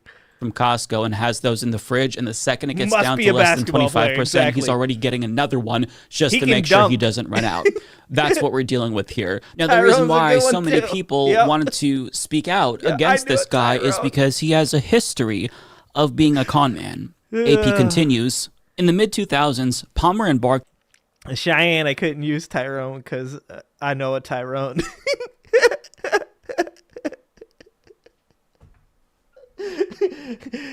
I thought about it. On a real estate venture, buying up commercial properties in downtown Rochester. It ended with a string of lawsuits from creditors and former business partners seeking tens of millions of dollars in unpaid loans and assets. Palmer blamed his troubles with... Dude, can we talk about scammers for half a second? Of course we can. It's my show. I can't understand. This is something I don't understand about, like, con men and scammers. It's so much work. Holy shit. You guys don't have to worry about me ever scamming you because it's just way too much work. Okay, guys? It's not because I'm super honest. It's not because I'm a good person. It's just I'm going to be 1,000% with you. It's way too much fucking work, guys. I'd rather just get up and go to work every day. I'd rather just 9 to 5 that shit. I'd rather put fucking groceries on shelves and manage people. Like, god damn, can you imagine, like, every time that you get busted for your scam, having to, like, reinvent new stories and identities and, like constantly, like, you got people that are hounding you, that are trying to get their money back. They're, like, it just seems like it would be exhausting to be a con man. Like, like Donald Trump, it doesn't seem exhausting for Donald Trump because it almost seems like it's just like he's like innately a con man. Like it's a part of his like being. Like I don't think Donald Trump has to try to be a con man, right? Like he's just, that's part of who he is. But like other people, we used to have a friend that like, he was one of those people. It's like he drove up one time and he had like a Starbucks car. And I was like, why are you driving a Starbucks car? And he's like, well, like I get paid if I put this wrap on my car. And he like opens his trunk and he has all this like Starbucks coffee in the back. And he's like, you want some of this? It's like, I'm supposed to like take it places and give it out to people, but I don't want to do that. So here, you guys can just have it.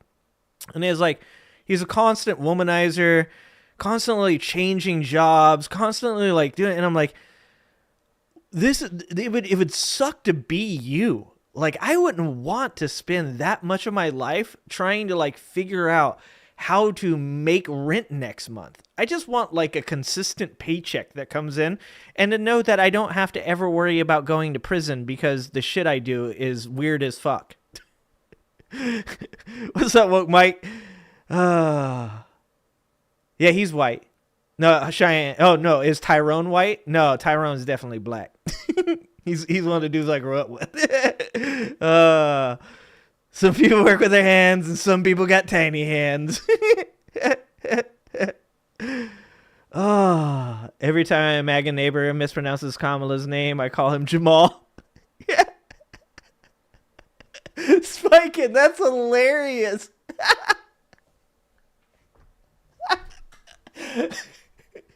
Oh, that's fucking hilarious. Oh, I love you guys.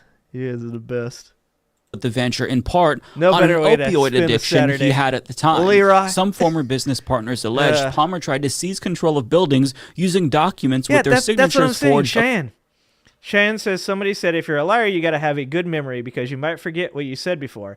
In these scammers' cases, they got to back up their scammer lie with another link to a link. That's what I'm saying is like, a long time ago when I was a kid, I learned that like lying just wasn't worth it, right? Like it's like, because you lie about something and then somebody's like, you know, they call you on it or you say something different and then they're like, well, like before you said this happened, why would you? And then you got to like make up. I'm like, oh my God, it's too much fucking work. Just be honest. It's just easier to just fucking just tell the truth because good God. The amount of like work you have to do, like it's like, so if you lie and you say that like, well, if you lie and say you're a black man and you're actually a white man, that's a tough one to explain away. Then you're like, no, it's not that I'm a black man. You see, like I own the account, but my friend, he's a black man. He actually runs the account. Oh, what's your friend's name? Oh, I can't tell you that. Like, it's like the lies never stop. It's so much fucking work.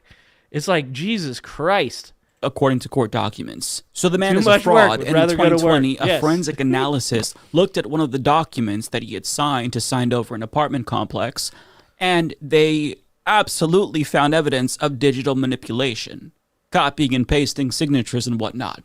So the man is a fraud. And after reaching the highest levels that you can possibly... By the way, the other things, because I don't think Mike's going to go into it, the other things that they found out that helped them figure out who he was in the background of like one of his like lives or his screenshots was a folder that had JPG something on it, Jason Palmer, whatever it is, or JGP, on the folder on his desktop so they could see that. There were internet or email addresses that they noticed in other videos and screenshots that were all linked to him. There were passwords that were all linked to him, login, like JGP13 login information that was linked to him. There is literally no doubt at this point that he was involved in the account. In fact, he admitted he was involved in the account. He even said, we worked on this with big national people. So when I was going through this originally, I did find a tweet from a girl. I think her name was like Jasmine Steele or something like that, or Jacqueline Steele. And she had said, when this comes out, when the person's identification comes out, and all these people, Donald Trump, Charlie Kirk, Laura Loomer, whoever it is that has shared these tweets, they are going to look foolish. And she was not wrong. She was not wrong. It's crazy. Reach in the MAGA ecosystem, getting a retweet from Donald Trump saying that Trump loves this guy, getting retweeted by J.D. Vance and all your right-wing heroes. Well, now his account has been nuked into orbit. Yep. That's the tale of the black insurrection. And here's the thing is, a lot of people don't think that Elon actually banned him. Most people believe that he took down his own account, because generally when somebody like that gets banned by Elon, there's tons of people that actually rise up and say like, yo, like it's unfair. Like you shouldn't have banned him. And even like recently, obviously, since Elon took over, many Twitter accounts get reinstated by these people kind of protesting that the account got took down. So I believe, as many other people on X believe, that guy actually nuked his own account, not other people. And then there's an account called, I believe it's The Awakening, that also got taken down for sharing the Matthew Metro story. There's another account, I think it's like Southern FFA Family, that shared it, that deleted it, but that account is still up. And there's tons of accounts that have shared it that still are up. And you can like just Google any of these things. Just Google black insurrectionist and then go to images, click images. It'll bring up a bunch of different like people talking about it. You click the image, it'll take it to their X account and it'll take you to the thread. So this is how like, this is what investigative journalism looks like whenever you're just like fucking literally sitting at home in your boxers. Like this is how easy it is to figure out whether or not any of this shit is real or not. And these people are that dumb. They are that aggressively gullible they are that dumb that they don't do any type of actual research or verification that any of these things are true. They just like literally just repost it while their hand is in their pants playing with their junk. Like that's literally what these people are doing. One hand on their phone, one hand on their fucking private parts. Which is one of the most interesting stories of the 2024 election cycle, aside from the election itself, of course. But I've just got to ask a question. Somebody else, I bet it is somebody else. The white Republicans who keep pretending to be black. Why? I get that you are self-conscious about the fact that maybe the party you support is perceived to be a little bit racist, just a tiny bit, by the rest of the country. But the question I have is, do you think that this helps with that perception? No. Do you? I'm talking to you, Jason Palmer and Dean Browning, so-called black gay guy. But the thing about it, the crazy thing about it, is that Trump supporters will never actually like agree that this is weird. Like if you showed me, I'm sure that's out there. I'm sure you could bring one up. If you showed me a liberal or left-wing account that had shared something where like somebody had faked the same thing, right? Like I'm sure it's out there. It's got to exist somewhere. I would be like, that person's a moron. I would be like, I don't give a fuck what their party affiliation is. Whatever the fuck they did is stupid. Like, and you know, like, it's not like there's no like grifters on the left. It's not like there's no con men on the left. If you were to point out something like that from anybody on the left, I would look at that shit and go, that person's a moron. It's not something that like politically is going to make me be like, oh, I don't want to say it because that person's on my side. No, but on the Trump supporter side, that's exactly how they are.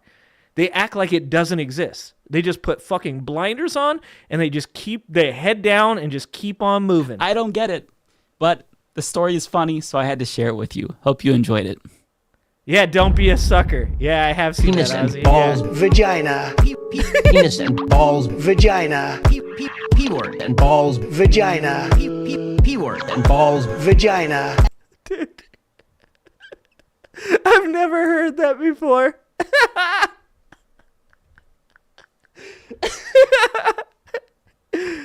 Oh, I've never heard that before at the end of his show. Oh my god, that's fucking hilarious. P-word. P-word. That was amazing. Here you guys go. Just in case you guys haven't subscribed to Mike's channel. Like I said, if you guys want like real, actual, like progressive politics, you guys should be following Mike. Mike is like a real progressive. Kyle's like a real progressive. I'm like progressive light. I believe in a lot of like progressive values, but I would say like most of my progressive values are kind of like cursory, surface, stuff that like I think all human beings should believe in. Like I believe in equal rights for everybody, regardless of gender, of age, of sex, of ethnicity, of sexuality. Like it doesn't matter to me. Like I think that every person deserves the same rights. I mean, same basic rights to begin with. I believe that like housing should be a human right. I believe that food. I actually believe like electricity and the internet are actually human rights. At this point in humanity, that's something that like that's a little more progressive. But like in my opinion, I think, and you guys might even lambaste me for this one, I think that the government should be in some way in charge of making sure people get electricity. I think that that's in 2024 not a wild statement to make, that people deserve to have fucking heating and air conditioning. Like this is what like drives me away from conservatives, is when you get into conversations with conservatives where you say something like somebody lives in like Arizona or something like that and it's 100+ degrees. And you're like, yeah, I think that there should be government programs to help like poverty-stricken people make sure that they have air conditioning. And they're like, what? They get air conditioning? My grandfather's grandfather never had air conditioning and he was fine. Like it's like such an insane like way to think about things, to like look in the past and be like, that's how we used to do things. So here we are like 70 years later, we should do things the exact same. Like that's insane to me. Like I actually believe that like there should be government programs that help people with, energy, with electricity, with internet, with air conditioning. I was thinking about this the other day. What was it? The one that people would get. follow Woke Mike. Yes, follow Woke Mike. Go follow Woke Mike too. It's fine. He's not gonna give you the good shit that Mike Figueredo does though. He's just gonna tell you to go watch Titus all the time. I was just thinking about the Obama era complaints. Do you guys remember how all the Tea Party patriots would complain about cell phones, homeless people getting cell phones? That was like, I was just thinking about that driving the other day. I was like, was such a weird thing to be mad at. They're like, these homeless people are getting cell phones. It's like, oh, that's terrible. Them being able to contact emergency services and their family. Like, it's such a conservative thing to get mad at. These motherfuckers are able to access Facebook and stay in touch with their family. Like, that's what my tax dollars are going to. Like, dude, they're going to fucking blowing up brown people's countries too, dog. Like, I think the cell phone thing's not really that big of a deal. Oh, Jesus Christ. Yeah, I think I also always had air conditioning. Yeah. Yeah, exactly. Like fucking all the minerals that are being like fucking mined by the same brown people, right? Oh, Jesus Christ. Yeah, and they also think they're getting I-16s. Yes, Alan, exactly. It just was such a it was such a strange, like, when I talk to conservatives, and look, I like conversations that are absurd. So, like, for a lot of people, the conversations that I will get into with people will be like, they're like, dude, I would get very frustrated talking to that person. And I'm such like a curious person about why people think the things they do. Like, I legitimately can't work it in my brain to figure out how a person can believe certain things, right? And so obviously I have an anger issue at times and I do get angry about things, but when I get into conversations like that, like the other person is the one who usually gets mad because I tend to be like, hold on. Let me ask you some questions. How the fuck could you believe that? And it just makes them so angry. Like there was a time, what was it? 2015-ish. Wait, how long have I been in this house? Oh no. Okay, so Obama was in office, 2010-ish, right? My father-in-law, who at the time was a Tea Party patriot, was going to come over to the house for Easter. My daughter had just been born, and we were living in this house, and my wife says, my dad's going to come over and my mom's going to come over. We're going to have Easter dinner. And okay, cool. And I know that my father-in-law at that time was very political, very Tea Party patriot, very anti-Obama. But I wasn't very political at all. In fact, I didn't vote for Obama because I knew I lived in California, and I was like, it doesn't make any sense for me to vote. Like, who cares? Obama's going to win. So I didn't. So back then, I didn't vote at all.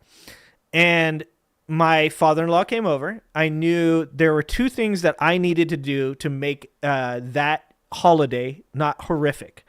So I knew I needed to drink copious amounts of beer, because as long as I just drank a bunch of beer, I could take whatever he said with a grain of salt and it wouldn't matter. So I started drinking pretty goddamn early on Easter. The second thing I knew I needed to do was I knew I needed to avoid any type of political topic. So I thought, okay, we'll sit down and we'll watch basketball. There's nothing about basketball that could be possibly political. Of course, I was wrong. About halfway through the Knicks game we were watching, and he brings up black people playing basketball. And I said, well, not all black people play basketball, but sure, if you want to get into why there's so many black people that are successful at playing basketball, then you need to get into, why, there's so many poverty-stricken black people and why they have to end up, going that route because, your every average day, corporate American job is racist against, African Americans. And instead, they end up, playing in sports and stuff like that because it's their only avenue to get out of their neighborhoods they live in. And that, of course, degraded into a talk in which my father-in-law said, the only reason Obama is president is because African Americans voted. Well, in my father-in-law's speech, the blacks voted for him. And I said, being non-political at the time, I was like, I have to just say this. I couldn't help myself. I probably had like 10 beers at this point. I said, I go, that's not even statistically probable. I was like, some white people had to have voted for Barack Obama. And he's like, no, all the black people that voted for her, that's the only reason. And I'm like, at that point, I think the black vote made up like 9%.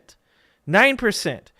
I was like, that's not even like kind of possible. You're telling me that, I'm like, Barack Obama is such a good speaker. You're telling me there's no people that he pulled from the swing vote. No people that he pulled from independents. It's only black people and white Democrats. Yeah, that's exactly why they created this mess. And at this point, he's starting to get worked up. My whole point is I'm saying, like, I ask questions and I think they're funny and it gets other people frustrated. So I start going and I'm like, hold on. So if only 9%, that means let's look at the number of people, the popular vote. How many people voted for him? And he gets so mad at me at one point. My wife is breastfeeding my daughter at this time in another room. And he gets so mad at me because I keep laughing and asking questions that he yells at me to his wife, my mother-in-law, "Get up, we're leaving." And I was like, what? And he said, "I don't have to argue with this idiot." And I'm literally laughing like I am right now. I was like, bro, I'm just saying, like, it does, like, statistically speaking, mathematically, it doesn't make any sense. And my poor wife comes out of the bedroom with my child, and she's like, what is going on? And he is forcing his wife to pick up all of his stuff. Like, get the stuff. We're leaving. We haven't even eaten dinner yet. I don't think the Knicks game's even over. He's like, we are leaving. I don't have to argue with this idiot. And I was like, he leaves and my wife's like, what did you do? And I'm like, I didn't do anything. I didn't do anything. all I did was laugh and ask pertinent questions. And that's how people are. Like, that's Trump supporters in a nutshell. Is they don't like people laughing at them. And they don't like people asking questions. Specifically, they don't like people asking logic questions. Why the fuck would you be upset that a homeless person is getting a phone? Well, it's my tax dollars. Well, There's a lot of other shit that I think that we could cut out before we decide to make homeless people not have any ability to contact emergency services or their family. I think that, like, just speaking from a very human perspective, a progressive perspective, I have no fucking care that some of my tax dollars go to homeless people getting phones. Like, that, I just don't fucking care. All right? Give them Wi-Fi too. It just, mathematics, Reverend, mathematics, not their strong point. In logistics versus other sporting venues. Exactly. You can play basketball more often. Like when you talk about why there's so few certain minorities, specifically African Americans, in baseball. I know that sounds crazy, but that's true. It's because the bar for entry into baseball is much higher. Like, you have to have baseball diamonds around, you have to be able to purchase equipment, you have to have baseball bats, you have to have mitts, you have to have cleats. So a really funny story about me was when I played high school baseball. I played 1 year of high school baseball. I played 2 years of Little League, and I played 1 year of high school baseball. When I tried out for the team, the coach was like, yo, you can't wear normal shoes in the outfield. You have to have cleats. And I was like, I don't have any cleats. And one of the guys that was on the team was cool enough to give me his old cleats. He was like, here you go, dude. Sorry, like, that you don't have cleats. And so he gave me his cleats, and they were a size bigger than my feet. And so I actually had to play in oversized cleats, which caused me to trip and fall a couple times in the outfield while chasing baseballs. But like, the bar to entry for playing sports like baseball or even football are much higher, because if the equipment isn't provided, if you're not able to like make it to all the practices, then you don't get to play. So something like basketball is really popular in marginalized communities because all you need to do is have a basketball and live near a school. And it's like, you know, there's constant like rec leagues going on. And like, that's why people like don't get that. Like, this weird like idea that it's like, well, the blacks are good at playing basketball. And it's like, well, it's not because they're black that they're good at playing basketball. It's because this is very, you know, specific to the culture that they have to live in, because they're marginalized and live in impoverished communities. That's why. That's why the majority of people that end up playing in the NFL or end up playing in the NBA end up making really horrific financial mistakes when they get paid money, is because they never had money or anybody around them to teach them how to do it. That's why Maurice Jones-Drew used to literally go around from locker room to locker room when he played for the Jacksonville Jaguars, giving people the book Rich Dad, Poor Dad to help try to teach other NFL players how to invest their money and not lose it. Yeah, I can see you now, Benny. There you go, Benny. Yeah, you working. What's happening, Paul? What's going on, Paul?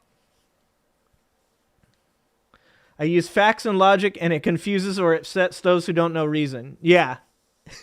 I like your test part, Benny. It's like, so another one that people talk about that drives me fucking nuts. So I'm not a good swimmer. I'm a very bad swimmer. And I literally had a person who was my boss make the joke, "You ain't black." And I was like, what? And he's like, huh, because, you know, black people can't swim. And I was like, bro, you know that it isn't specific to black people, right? Once again, it's because a lot of impoverished people live in urban societies where there is no access to, like, lakes or rivers or, you know, the public pool is the best you're going to get. You know, like, the reason I can't swim very well is not because of the color of my skin. It is because of the way that I grew up. I literally have almost, and when I say almost, I mean I was going to drown. I have literally almost drowned twice in my life because I am a shitty swimmer. It's because I did not get to swim very often when I was young. It has nothing to do with the color of my skin. And it's like, on all of these subjects, they are so close to fucking figuring out what is actually wrong with society, but they are too stupid to make the mental leap to go, oh, it's not because they're black. It's because they are marginalized. Oh, no, shit. Jesus Christ.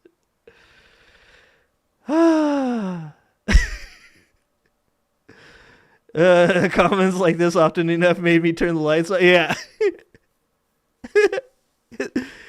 Anyways, that was a very long rant to tell you guys why, like, my progressive values are the progressive values they are. It's because I think, guys. It's because, like, when we get into the more, like, extreme progressive values, I almost feel like some of the more extreme progressive values are, like, a little white privilege-y, you know? Like, it's like, sure, it's like fun to talk about some of that stuff, but it's not like real, like, logical. It's like, it's almost like speaking from too high up on the pedestal and not understanding like the most basic logical, like, things. Like, I like it. I like the idea of, like, you know, not having guns at all in our society, but I also want to work in, like, a basic logical point of view and start from the bottom and work my way up. If we can one day have a society where people aren't going around shooting each other in the face, that'd be fucking amazing. But hey, how about we start with just, like, getting people human rights at the beginning? Let's start there and then work our way up to that. So, yeah. Anyways, speaking of people that like to speak logically, I think a lot of, like, the country dudes speak pretty logically. Tennessee Brando here, my dude Tennessee Brando, he brings the wisdom. Tennessee Brando is one of the most well-spoken people on YouTube, in my opinion, and he deserves to have millions of followers. So let's make sure that we share Tennessee's channel, please.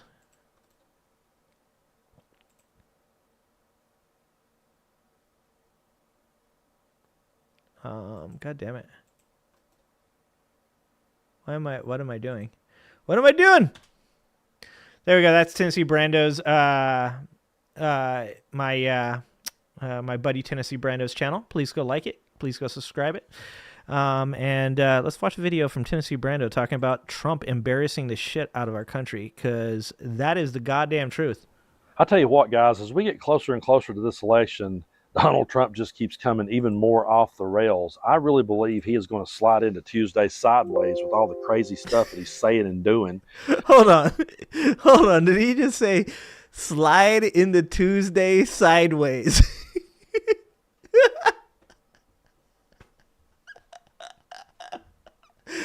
Dude, country people have the best fucking sayings. Slide into Tuesday sideways. That was amazing. Let's get that one more time. We need that one more time. Keeps coming even more off the rails. I really believe he is going to slide into Tuesday sideways with all the crazy stuff that he's saying and doing. Some of the stuff that he said has been pretty damn scary, and someone should visit him and make sure he's okay. But then there has been some moments that have just give us a really good gut laugh. And folks, I need it. I don't know how you guys feel, but this whole election cycle has weighed pretty heavy. Yeah, and look, Tennessee provides the wisdom, and I do. I know I complained earlier that people don't take a lot of my serious videos serious, but I know that what I'm here for. I know I'm here to make people laugh. I hope that at times that I make you guys laugh. I hope that 3 days from one of the most intense election cycles that we've ever been through, that I've given you guys some type of, like, amusement to keep you sane. That's all I'm trying for right now. I mean, I would like somebody to watch my serious videos too, though. Heavy on me, and so if I can get a good gut laugh at his expense from time to time, I'm going to take it, and I'm going to enjoy it. And the one clip, no matter how my day's been going, that I've been going back to and just cracking up at is him and the whole garbage truck. Dude, yeah, this is my favorite. He's cosplayed as a coal miner. He's cosplayed as a fry cook. Yep, McDonald's worker. And now he did as a garbage man. Now, he did the whole fry cook thing because he heard Kamala Harris once worked at McDonald's, so he had to show her that he could too. Went out and did his little photo op. And then Joe Biden said the only garbage he saw there was his supporters, which, listen, about that whole thing, Trump supporters are the last people on earth. Yeah, I was going to say, I'm like, I already said this once. I'm like, I'm down with that, to be honest with you. Look, at the end of the day, Trump supporters do nothing but talk mad shit. Mad shit. all day, every day. You don't even know what a woman is. You're a libtard. You're a cuck. You're a fucking idiot. Anybody that votes for Kamala Harris is a communist. She's a demon. She slept her way to the top. All of these things.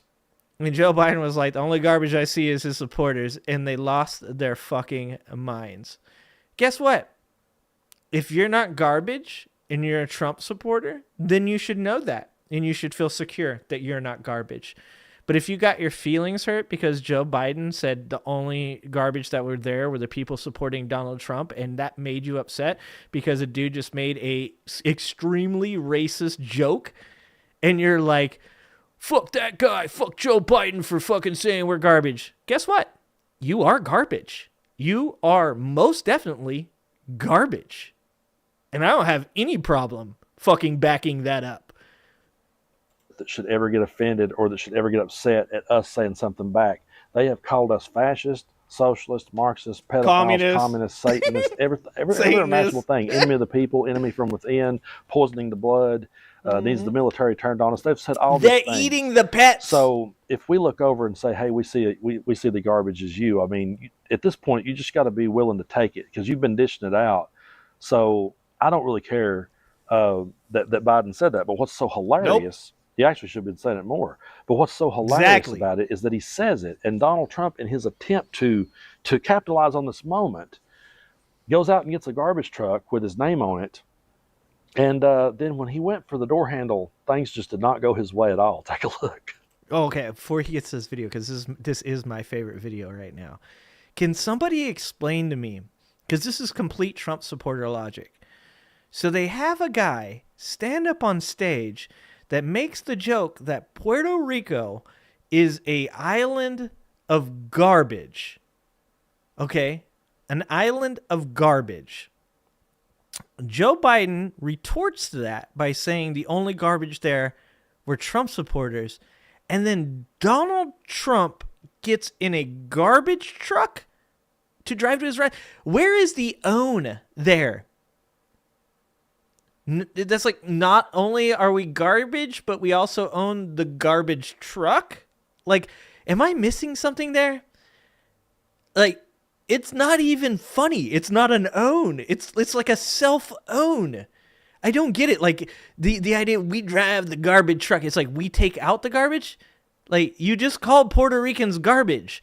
Are you saying that the entire island of Puerto Rico should go in the back of that garbage truck? Like, I don't get the own. Someone help me with the own. This shit. Okay, now I got to be the first to admit that was way I too fast. own it. That was way too fast. The door handle, things just did not go his way at all. Take a look. Nope. Nope. The video is a little bit longer than that. He shared it too short. It's just a little bit longer than that. He misses it twice. See, they didn't play the first time. That was a bad edit. He swings at it twice. He goes for it once and misses it. And then he goes for it again and he misses it. And then he grabs it and kind of fucking pulls himself towards it. Dude, it's amazing. You think they're proud to be... MAGA don't have humor. That's a good call. You think they're proud to be garbage. That's probably true. That's probably... It's like yeah, hell yeah, we're white trash. Fuck you, brother. What? Say something. Okay, you're white trash. Fuck you, man! Fucking liberals are always mean. Like, they're the biggest crybaby ass bitches that have ever existed.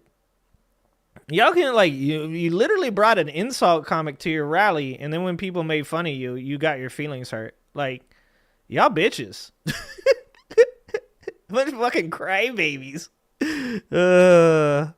Okay, now I got to be the first to admit, I got to own it. I've done that a time or two when I was pretty damn wasted, okay? I've reached for that doorknob and didn't quite get there and then had a little slipperoo.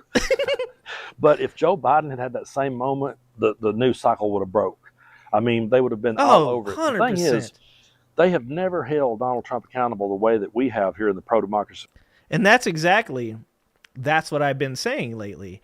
is that all these people complain about how Donald Trump gets all this negative attention from the media and Joe Biden doesn't get any. It's like Joe Biden had a debate performance that was bad and they didn't stop talking about it until he fucking quit.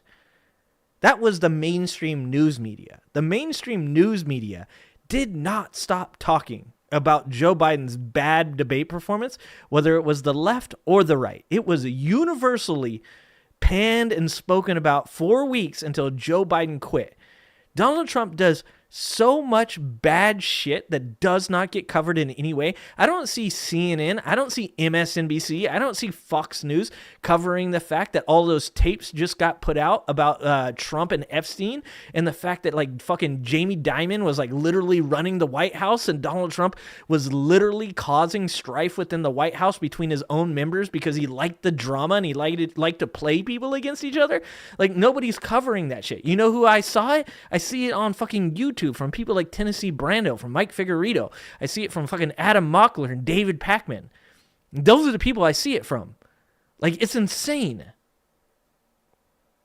Movement. Those of us at the Midas Touch Network and everyone out here putting in the work every day does it. But mainstream media doesn't. They don't focus on the dangerous stuff he says, and they don't focus on the things that clearly is like, hey, this guy has not got it all together. Cheyenne. But he's so easily triggered that Joe Biden's comment about garbage men is that on point. I'm going to go out here and put on this suit and I'm going to drive, not drive the garbage truck, by the way. Appreciate he you, sat in Ben. the passenger seat and said, how do you like my garbage truck? So he was going to be chauffeured around while someone else picked up the garbage, and he just sat there, and people don't see what a... And did you guys see the dumbass video of Vivek? Vivek Ramaswamy. It says Vivek works a shift at Waste Management. He didn't work a shift. And even if you did work a shift, this is the type of dumbassery that MAGA promotes. MAGA wants you to believe that a person working for a day in Waste Management or for 15 minutes on a McDonald's fry grill makes them just like you. That's dumb. Vivek couldn't wake up every day of his life and go do the waste management person's job. No fucking way. Donald Trump couldn't wake up and do the job that I do every day. Donald Trump gets to sit in his gold tower and play fucking a businessman while he runs shit into the ground because he's still operating off of the fucking money that his father left to him in an inheritance. None of these people could ever work a basic blue-collar job for more than 15 minutes. Vivek can sit in the fucking side of a waste management truck for an entire shift if he wants. I guarantee you when he got home, he's like, my lower back hurts after sitting in that truck the whole day. Oh, man, my flimsy-ass little fucking arms could barely lift those trash cans. It's hard out there. I just gave Vivek a fucking white trash accent. How about that? How about that? It's just, once again, look, if Kamala Harris went and was like, yo, I used to work at McDonald's, I'm going to go back as a PR stunt, I would be like, all right, whatever. Cool. It wouldn't make me be like, look at Kamala. Oh my God, she's a woman of the people because she went back. Now, the fact that Kamala did work as a 17-year-old at McDonald's, that, on the other hand, makes me go, oh, look, hey, this person's like a real person. The fact that Kamala Harris is from a family that did end up becoming divorced when she was like 7 years old and had to live with a single mother makes me go, oh, look at that. That is a person that's a lot like me because that's how I grew up. The fact that Kamala Harris worked her way from being a district attorney to the attorney general to being in the Senate to being the vice president and then one day being the president of the United States of America, that might not speak to who I am as a person, but it definitely makes me feel like I might be able to do it too. That's great. That's what you're supposed to feel.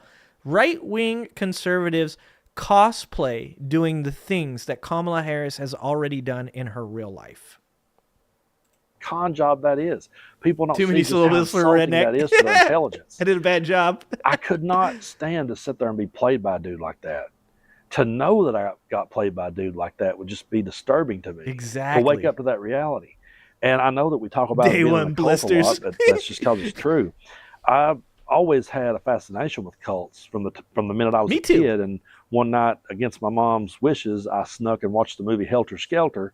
And I've always followed cults and how they work, and I've always been, fascinated with the mindset. Dude, me and Tennessee Brando could have a crazy conversation about cults. I'm super interested in cults too. It's that so someone weird. could have. But I watched an interview with Leslie Van Houten, who was one of the Manson girls, and she actually got out of prison recently, the first one they ever let loose. And she was talking about it, and she talked about all the drugs that she did with Charles Manson. And she said that it took her years, because she dropped acid with him every day, multiple trips a day. And so she said she was in prison 5 or 6 years before her brain started to even come back to her, and she began to realize that she was played, and she began to realize that she was conned, and I'm not in any way condoning what happened back in with the Manson murders. I in no way would condone that, but I would say at least Leslie Van Houten woke up, realized she was conned and she was 19 years old, by the way, realized that she got conned by this cult leader, and then paid her debts to society for over 50 years. So I could speak more in favor of her than I can the MAGA ones that are still hanging on or just refuse to see it. But that's a good way of speaking about it, because, I've said this before. I'm like, I'd love to see some of these people come back. Oh, thanks for gifting the membership there. Congrats, Anno Domini. Thanks for the gifted membership, Ozzy. I'm not a person that does, I believe in a path to redemption. So there's been a lot that's gotten said during these political cycles that potentially could make me dislike certain people for the remainder of their existence. But I do think that there is, a level of accountability for the cult members, but there's also a level of accountability for the cult leader, right? And, we, where I'm from, up where I live now, there are a couple places up here that are definitely cults. And one of those cults had a friend of mine, one of my best friends, his parents joined it when he was really young, and he went to schooling and stuff there.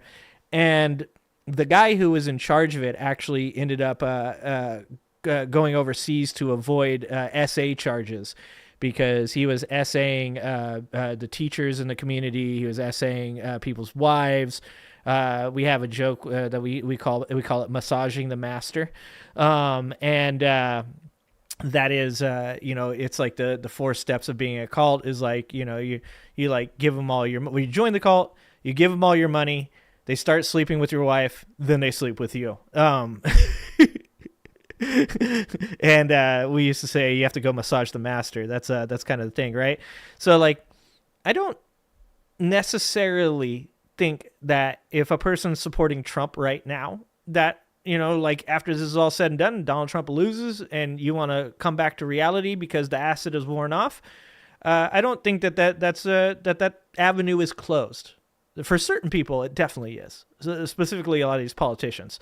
But I would love to see some people in the MAGA cult take the Marilyn Manson cult member avenue of spending some time getting off the drugs and then waking the fuck up and coming back to reality.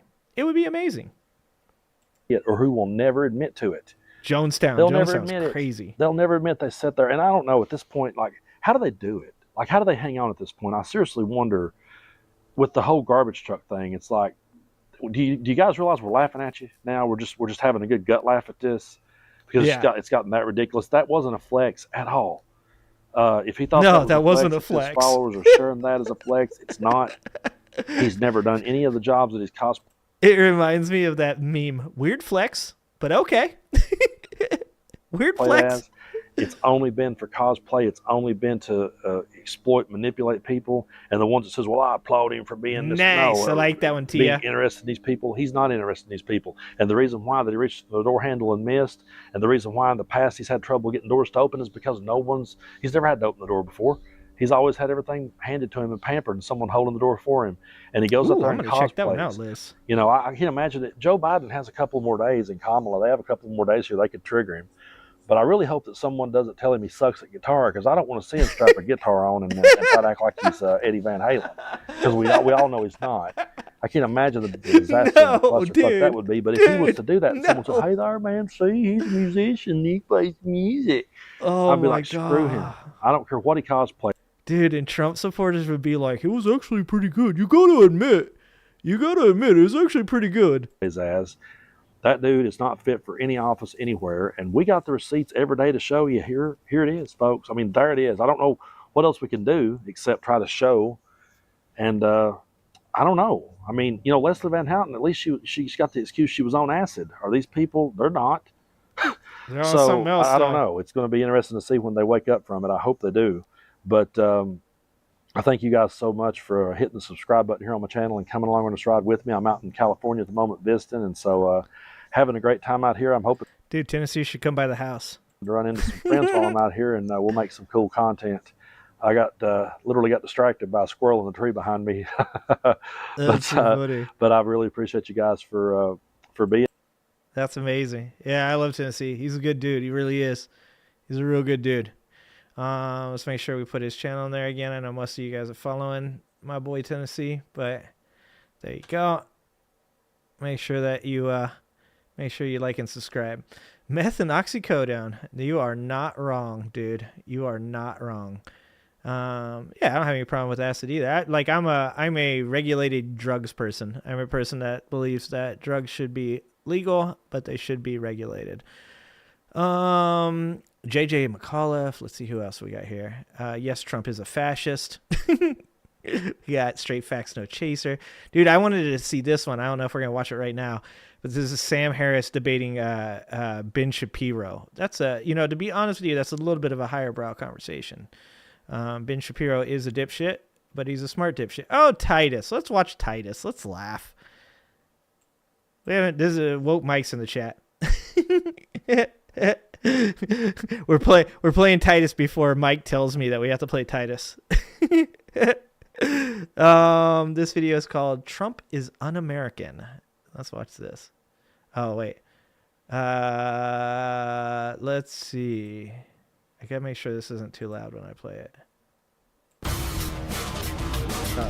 I'm Christopher Titus, and this is the Armageddon Update. You know, bands retire, and they say, we're done. We ain't ever going to do Tennessee's videos are always so low.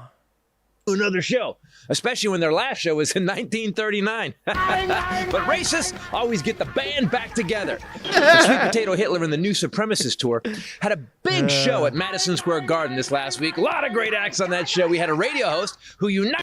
Yeah, I saw that. Blue Dot in Tennessee. You want to talk about two country-ass dudes. That was pretty crazy. It was crazy to see those two guys. I love that. I love seeing them. America by calling Democrats degenerates, Jew haters, and lowlifes. Every one of them. The whole later, Reverend. Party, appreciate you. Degenerates, lowlives, Jew haters, and lowlives. Everyone. Yeah, don't call him garbage, though, guys. Don't call him garbage. This guy right here, don't call him garbage. Remember, guys, you guys are supposed to just sit back and just have no balls at all.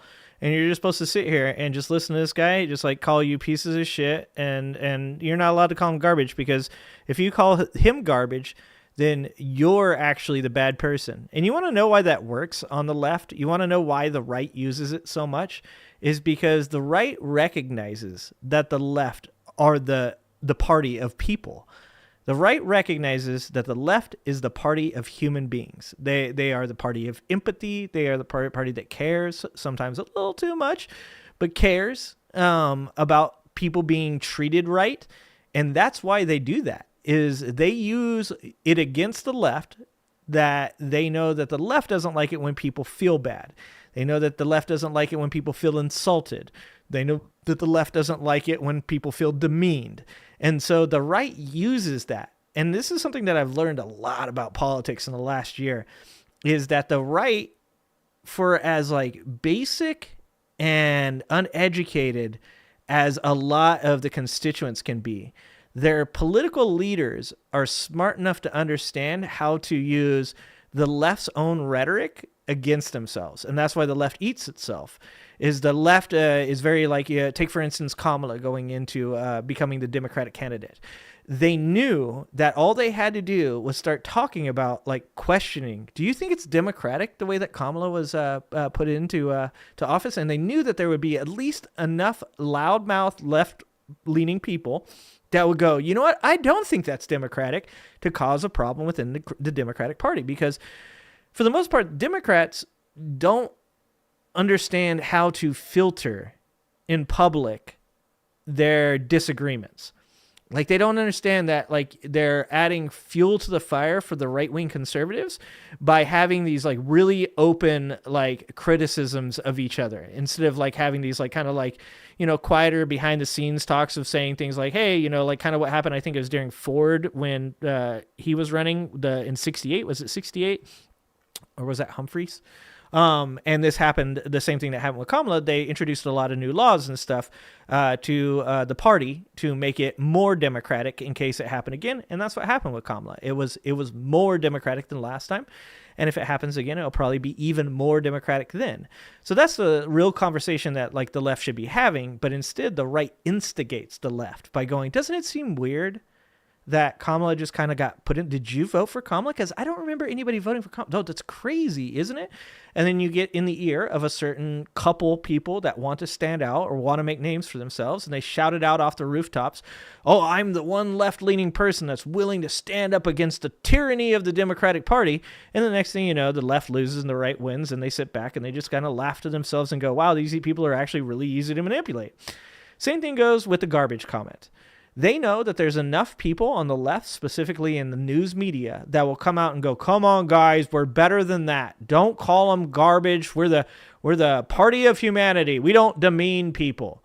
But the reality of it is you don't have to. You don't have to. It's not demeaning to defend yourself. If a person is attacking you, you have the right to defend yourself. And when the other side stands up there and calls you all these names and insults and demeans poor people and demeans an entire race of people, demeans an entire island of people, if you look at that person and go, you know what? Your opinion is shit.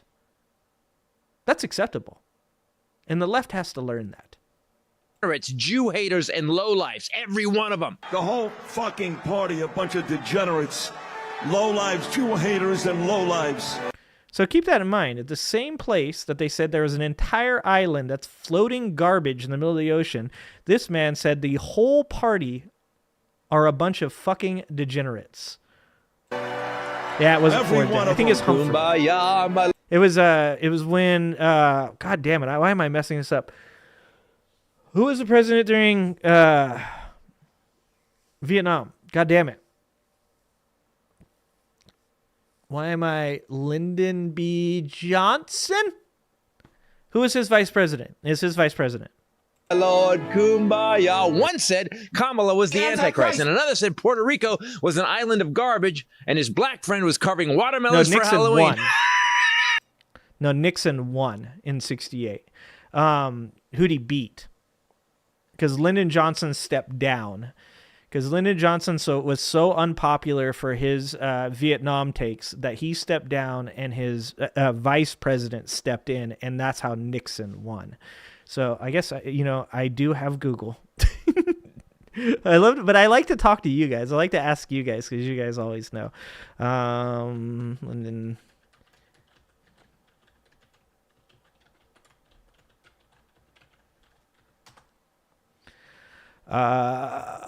Hubert Humphrey. I did have it right. Hubert Humphrey. Hubert Humphrey stepped in because Lyndon B. Johnson stepped out the same way that Joe Biden did, because his opinions on the Vietnam, or what he did during the Vietnam War, people's opinion of it was poor. And he ended up losing to Nixon, actually, because people didn't want Humphrey, because Humphrey literally was part of the same administration that also he was a part of those decisions with the Vietnam War. So he also did not win because of that. Garbage, and his black friend was carving watermelons for Halloween. Good. Yeah, and so my boss, I go, yo, dude, did you hear about Tony Hinchcliffe? Because we're all ex-Rogan people, right? I go, you hear what Tony Hinchcliffe said? And he goes, oh, that thing about black people carving watermelons? And I was like, no, Puerto Rico being garbage. And he's like, oh, no, I didn't hear that. And I was like, I literally thought that my boss had said that that was like something racist that he could say.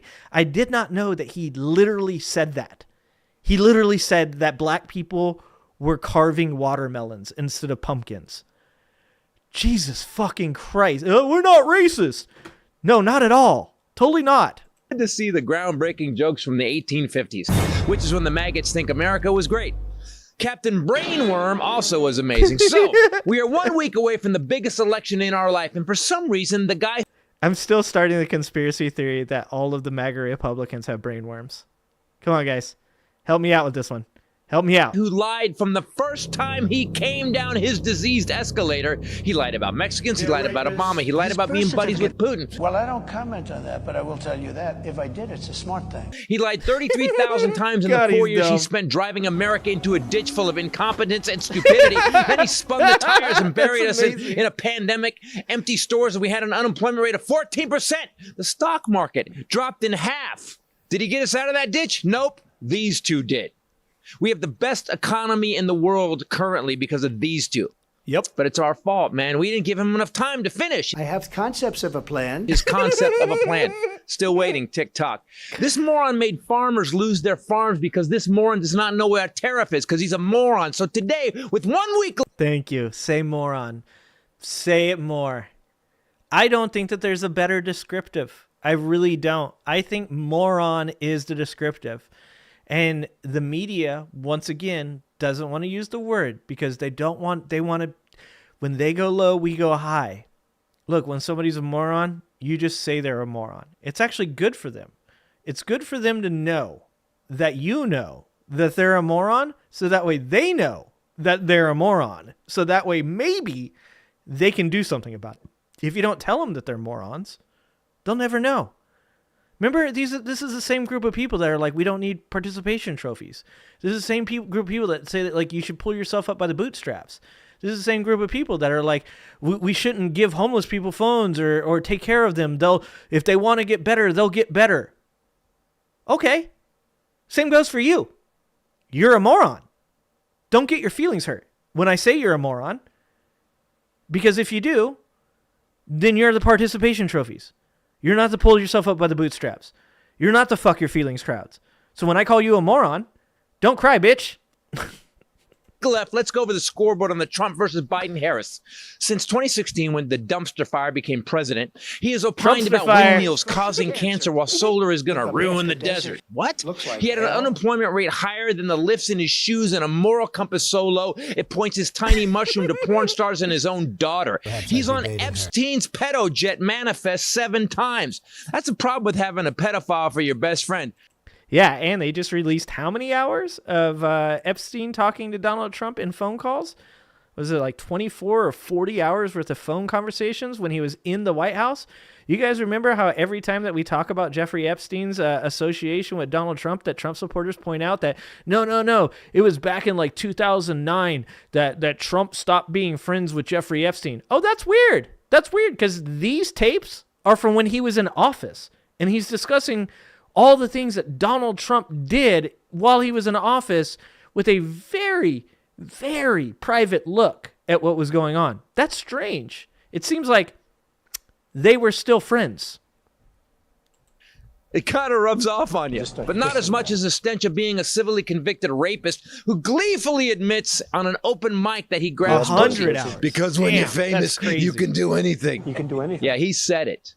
These are the character traits that would make Hannibal Lecter blush, but Hannibal Lecter is imaginary. Except Fat Bastard doesn't seem to know that. The late great Get in my belly. Hannibal Lecter. But let's talk about what he did. He called our allies shithole countries. It's un-American. He held back weapons to extort Ukraine to find made-up dirt on Biden. He was impeached. It's un-American. They went after Biden for 3 years. Nothing. Gave 3 United States military bases to the Dude, Lev Parnas came back from fucking his trip through Russia. Rudy Giuliani wanted Lev Parnas, a self-admitted con man, a hustler, a dude that literally got pulled off the street and Donald Trump made one of his personal advisors. Rudy Giuliani sent that man through Russia to find dirt on Joe Biden.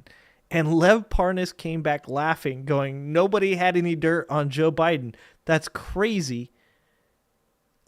if there's one person that you look at and go, that person's going to make up a bunch of shit for Donald Trump and Rudy Giuliani so that way he can continue to grift off of the fucking Trump bullshit, it'd be Lev Parnas.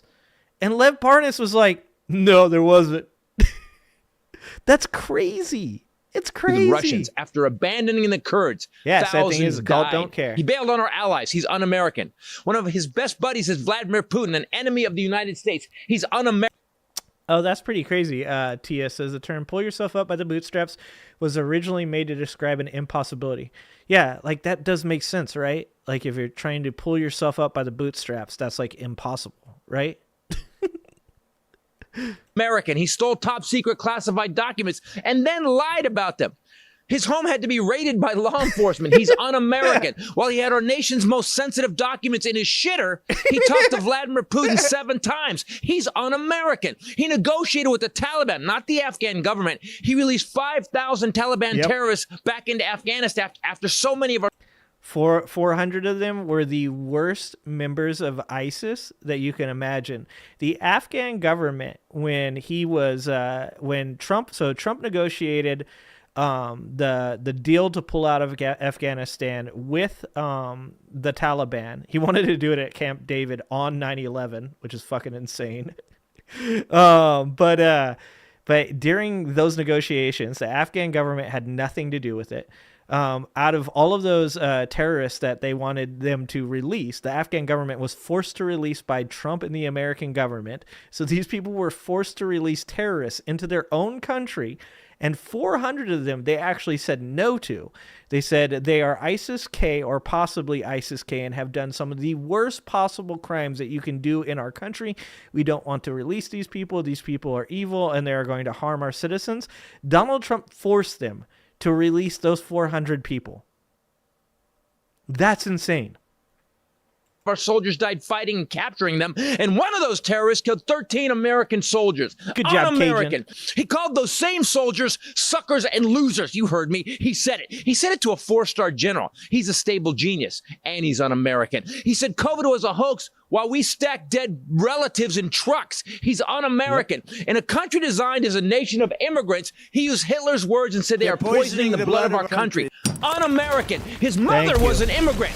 Did he forget that? His father was arrested at a KKK rally in 1925, and after Charlottesville, this pillow-fisted, diaper-wearing comb-over refused to denounce the leader of the KKK, David Duke. He's un-American. Said he wants to be a dictator on day one. In this, a free country, that's un-American. On January 6, 2020, he tried to overthrow the United States government and hang his own vice president. He sent a mob. He was impeached again. He's un-American. He said he wants to terminate... Titus sounds like me right now. The Constitution. He's un-American. He took women's rights to their own bodies away. Un-American. He said he would jail reporters who reported the truth about him. He's against the First Amendment. He's un-American. And I could go on and on and on. And the people that support this obese canker sore don't care that he's the most and anti-American candidate in our history. So you go ahead, vote for him, but take those defaced flags off your pickup trucks, the ones with his orange face and vagina neck on them, because those flags are violating the United States flag code, patriot, and that's un-American, and you're responsible for that. I'm Christopher. And according to Donald Trump, every one of those Trump supporters should be put in jail for defacing the American flag, because Donald Trump believes that if you do anything to the American flag, it's un-American and that you should do prison time for it. So Donald Trump should be literally either telling all of his supporters to stop doing the things that they are doing to the American flag, or he should be lobbying to have every one of those people put in jail. Now, mind you, I believe that the burning of the American flag is a bad thing. I don't approve of it, but I do understand that it is protected by freedom of speech. And I also agree that there are a lot of people out there that chose to do that through a form of protest that maybe I don't understand. Maybe because of my attachment to America and to the military, because of my family. I don't understand. And that's why you don't put people in prison for stuff like that. But if you're Donald Trump and you're claiming that college protesters that are burning flags on college campuses should be put in prison, then you better start putting all of your supporters that have defaced the American flag in prison as well. Christopher Titus, and this is the Armageddon update. Yeah, he threw a table. Lag it. Not even gonna yell anymore. Guys, don't miss Christopher Titus's brand new... Oh, dude. Christopher Titus. Very nice. No California? No California, Titus? What the hell, dude? Oh, fucking A. That is, like, nothing about that is wrong. Look, Mike, Mr. Straight Facts got mad at me yesterday. I told him that all white people are not racist. Yeah, you know, those kind of conversations are hard to have through chats. Like, that's kind of like when me and Redonk are talking. Like, when me and Redonk talk on the phone, we do fine. When me and Redonk try to talk through the chat, I'm just like, stop. God, you're fucking driving me nuts. It's hard to have conversations. This is a very clunky way of speaking to each other. And being that I grew up where I grew up, I've had a lot of conversations that involve those words. That not all white people are racist. It's a very difficult conversation to have through chat. But I obviously in the past have brought up the same thing that I've said about my wife talking to me about men, that I point out to white people that get upset when people say white people are racist. I go, well, if I'm not racist, I don't really get offended by that. I don't, if somebody says white people are racist, I'm like, well, you know, that's like saying black people are racist or Mexicans are racist, or, you know, like it's true about a certain proportion of any given ethnicity.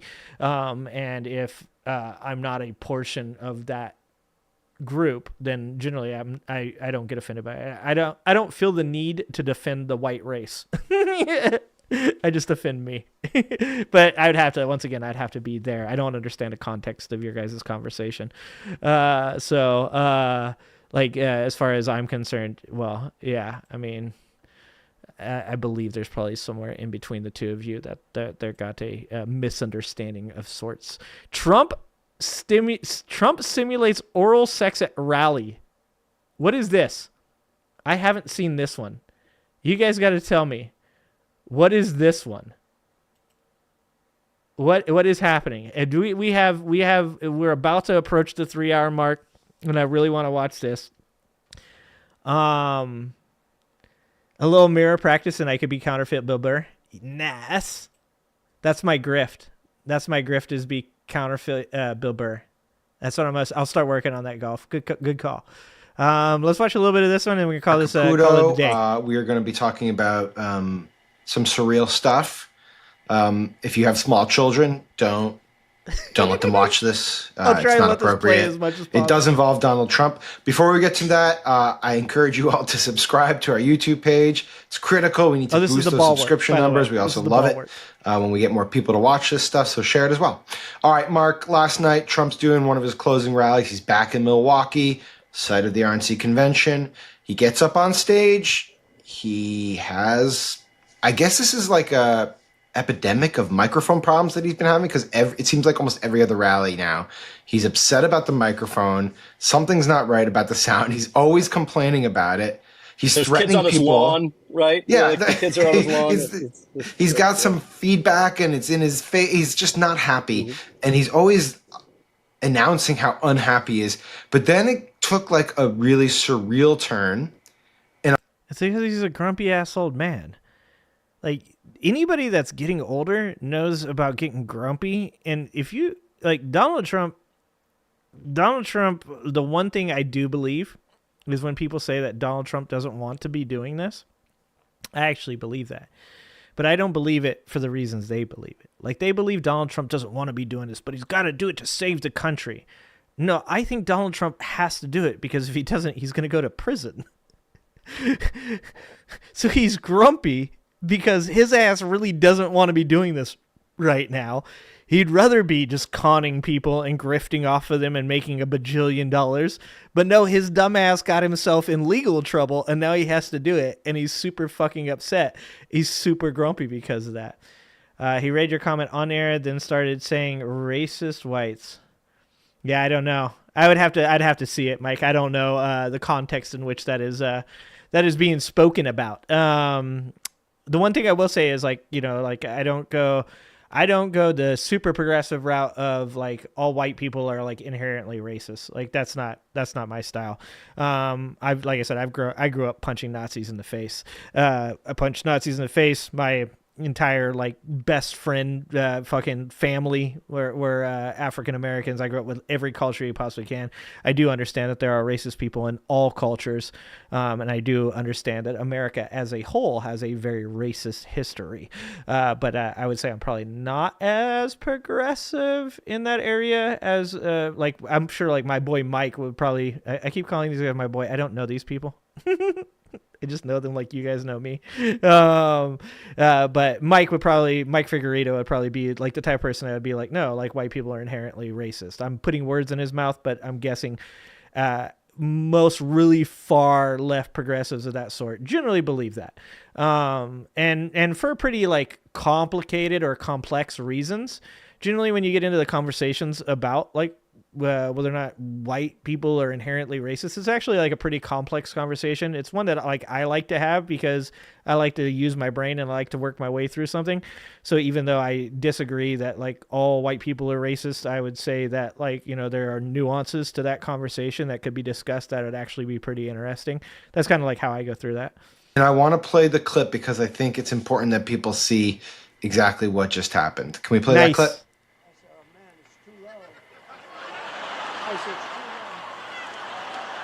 What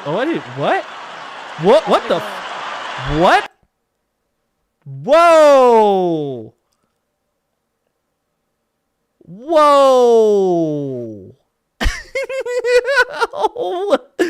What the fuck did I just see? What was that? Did he just give it 2 strokes and then give it a bob? I believe that is known colloquially. Is that how do you say that word? Colloquially? Colloquially? That is known as two strokes and a bob. 2 strokes and a bob. Oh, we're watching UFC today, Alan. Anno says he was just a member on Zoom yesterday with Mike and the HR crew. That's dope. That's dope, Anno. Colloquially. Oh, man. That's pretty dope, Anno. I love those dudes. I really do. Like I said, just because I don't agree with people like 100% on all like their political things, as long as they're not like fucking shitty people, like I like talking to people like that have differing opinions. Like even with the progressivism thing, like I said, I have really like those are my most important ideals, are my progressive ideals. But I have like really good conversations with people that are much more progressive than me, because you know, I'm just interested. I like to hear things. I like to talk to people. I like to have good conversations, and I abhor purity testing. But that's dope, Anno. Let's give that one more watch. That sounds weird to say, but let's give it one more watch. But then it took like a really surreal turn. Trump sucks and I want to play the clip because I think it's important that people 2 see strokes and a bob. Exactly what just happened. Can we play that clip? A micro hand job.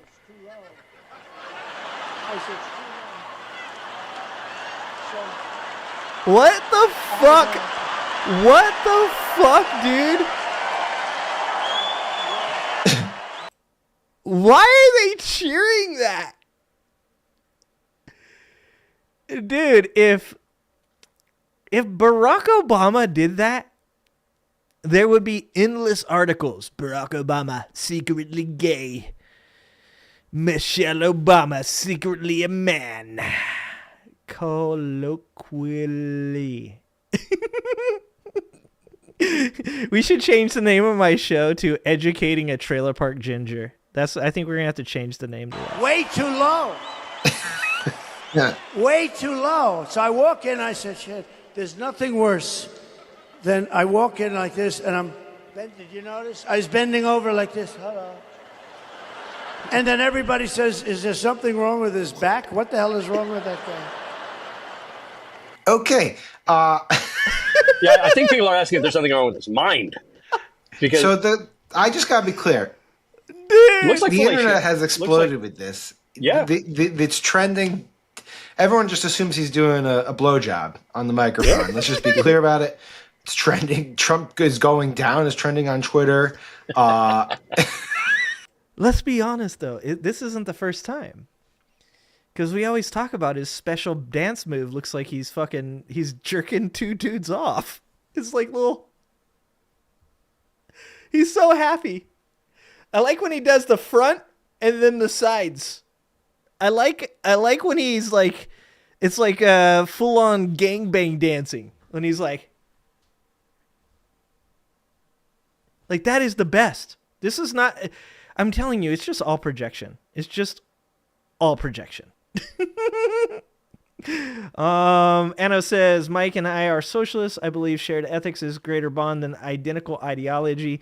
Purity testing, racism mindset is far less significant than being anti-racist.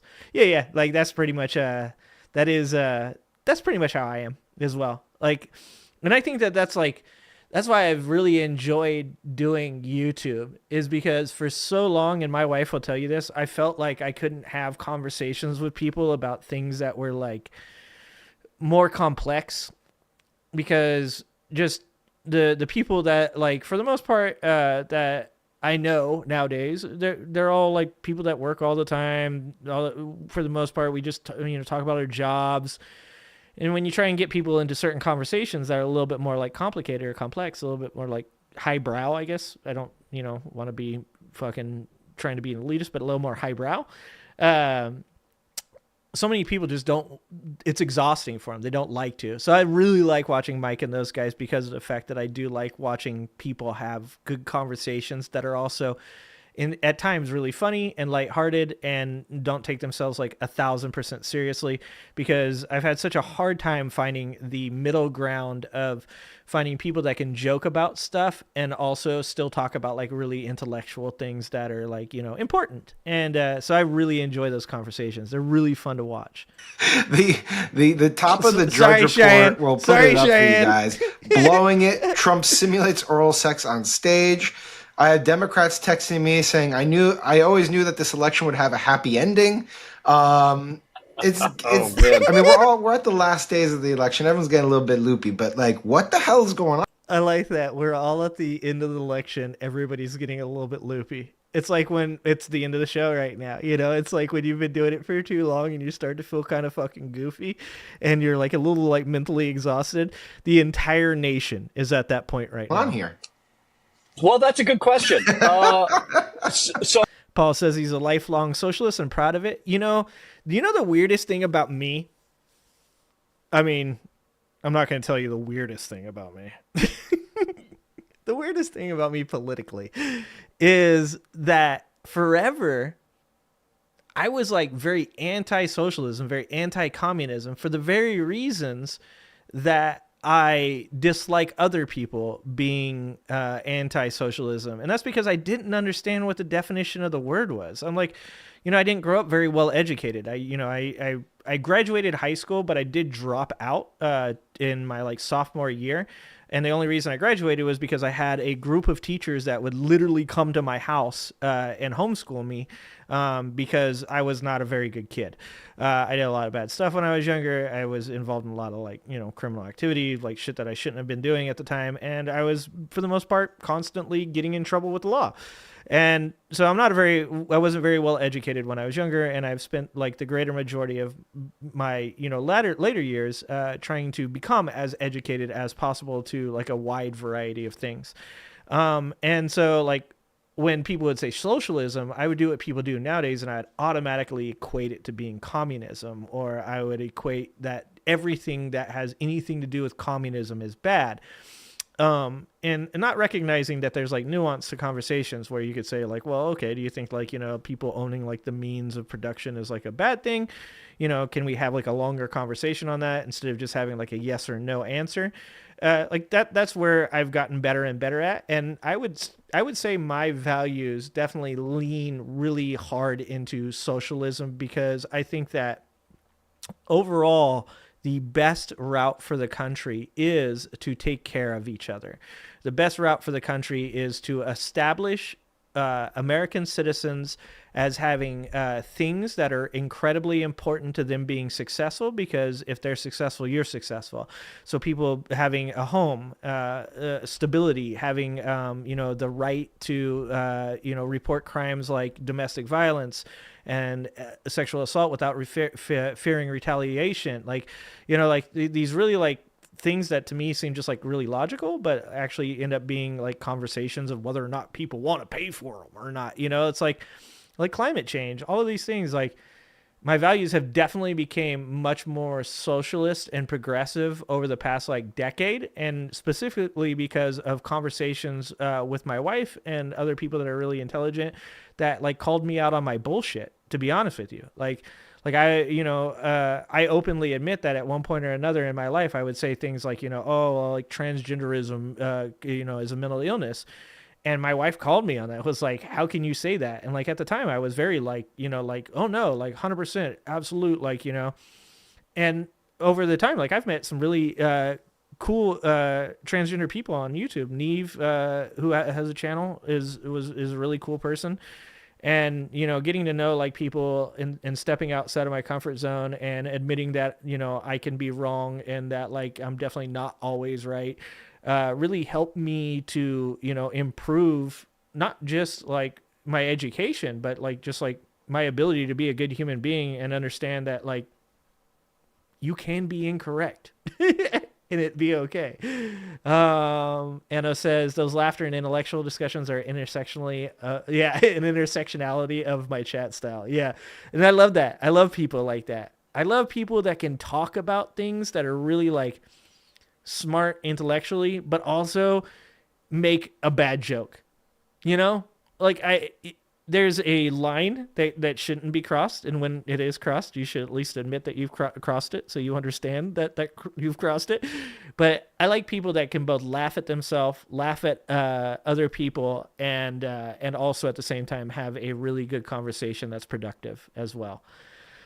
Read the flag code. Straight truth, no facts. Wait. Oh, that's a bad one. All right, I think that's about it for me today. I appreciate you guys being here. I just want to say this: over the next few days, I will be on vacation, and if anything happens that seems like it needs to be talked about in the political atmosphere, I will probably log on and I will talk. Tomorrow is my football day, my religious holiday. And I love watching my football. It's what gives me my sanity and allows me to be able to disconnect from the political sphere, and that's fun for me. So probably, unless something wild happens tomorrow, I probably won't be on except for the football show in the morning to talk about football. But other than that, the Monday, if I feel like it, I might pop on for an hour or two after making videos. I pop on to say hi and just discuss the upcoming election. And then Tuesday, obviously, we'll be, streaming as much as we possibly can without being exhausted. For the rest of the week, I want to be available to stream during the election and after the election for you guys. Help, everybody get through whatever the results are. If Kamala wins, which I think is the most likely thing that will happen, we'll be popping some bottles. Maybe we'll have a on-stream, some tequila drinking. If Trump wins, which is a possibility, I don't think it's a great possibility, but I think it is a possibility, we will definitely be drinking some tequila on stream, and I might fight someone. There may be a willingness to meet somebody in a parking lot somewhere. Because I know the fucking unbearableness if fucking Trump wins of the Trump supporters, and I am just going to go into hyper mode of talking mad shit if somebody comes into my chat. Yeah. Thank you guys for being here. I hope you guys enjoyed the show today. I hope you guys had fun. If you want to support me, you can always join the Angry Ginger Army by clicking the button below. It's only $3 a month or 10 cents a day.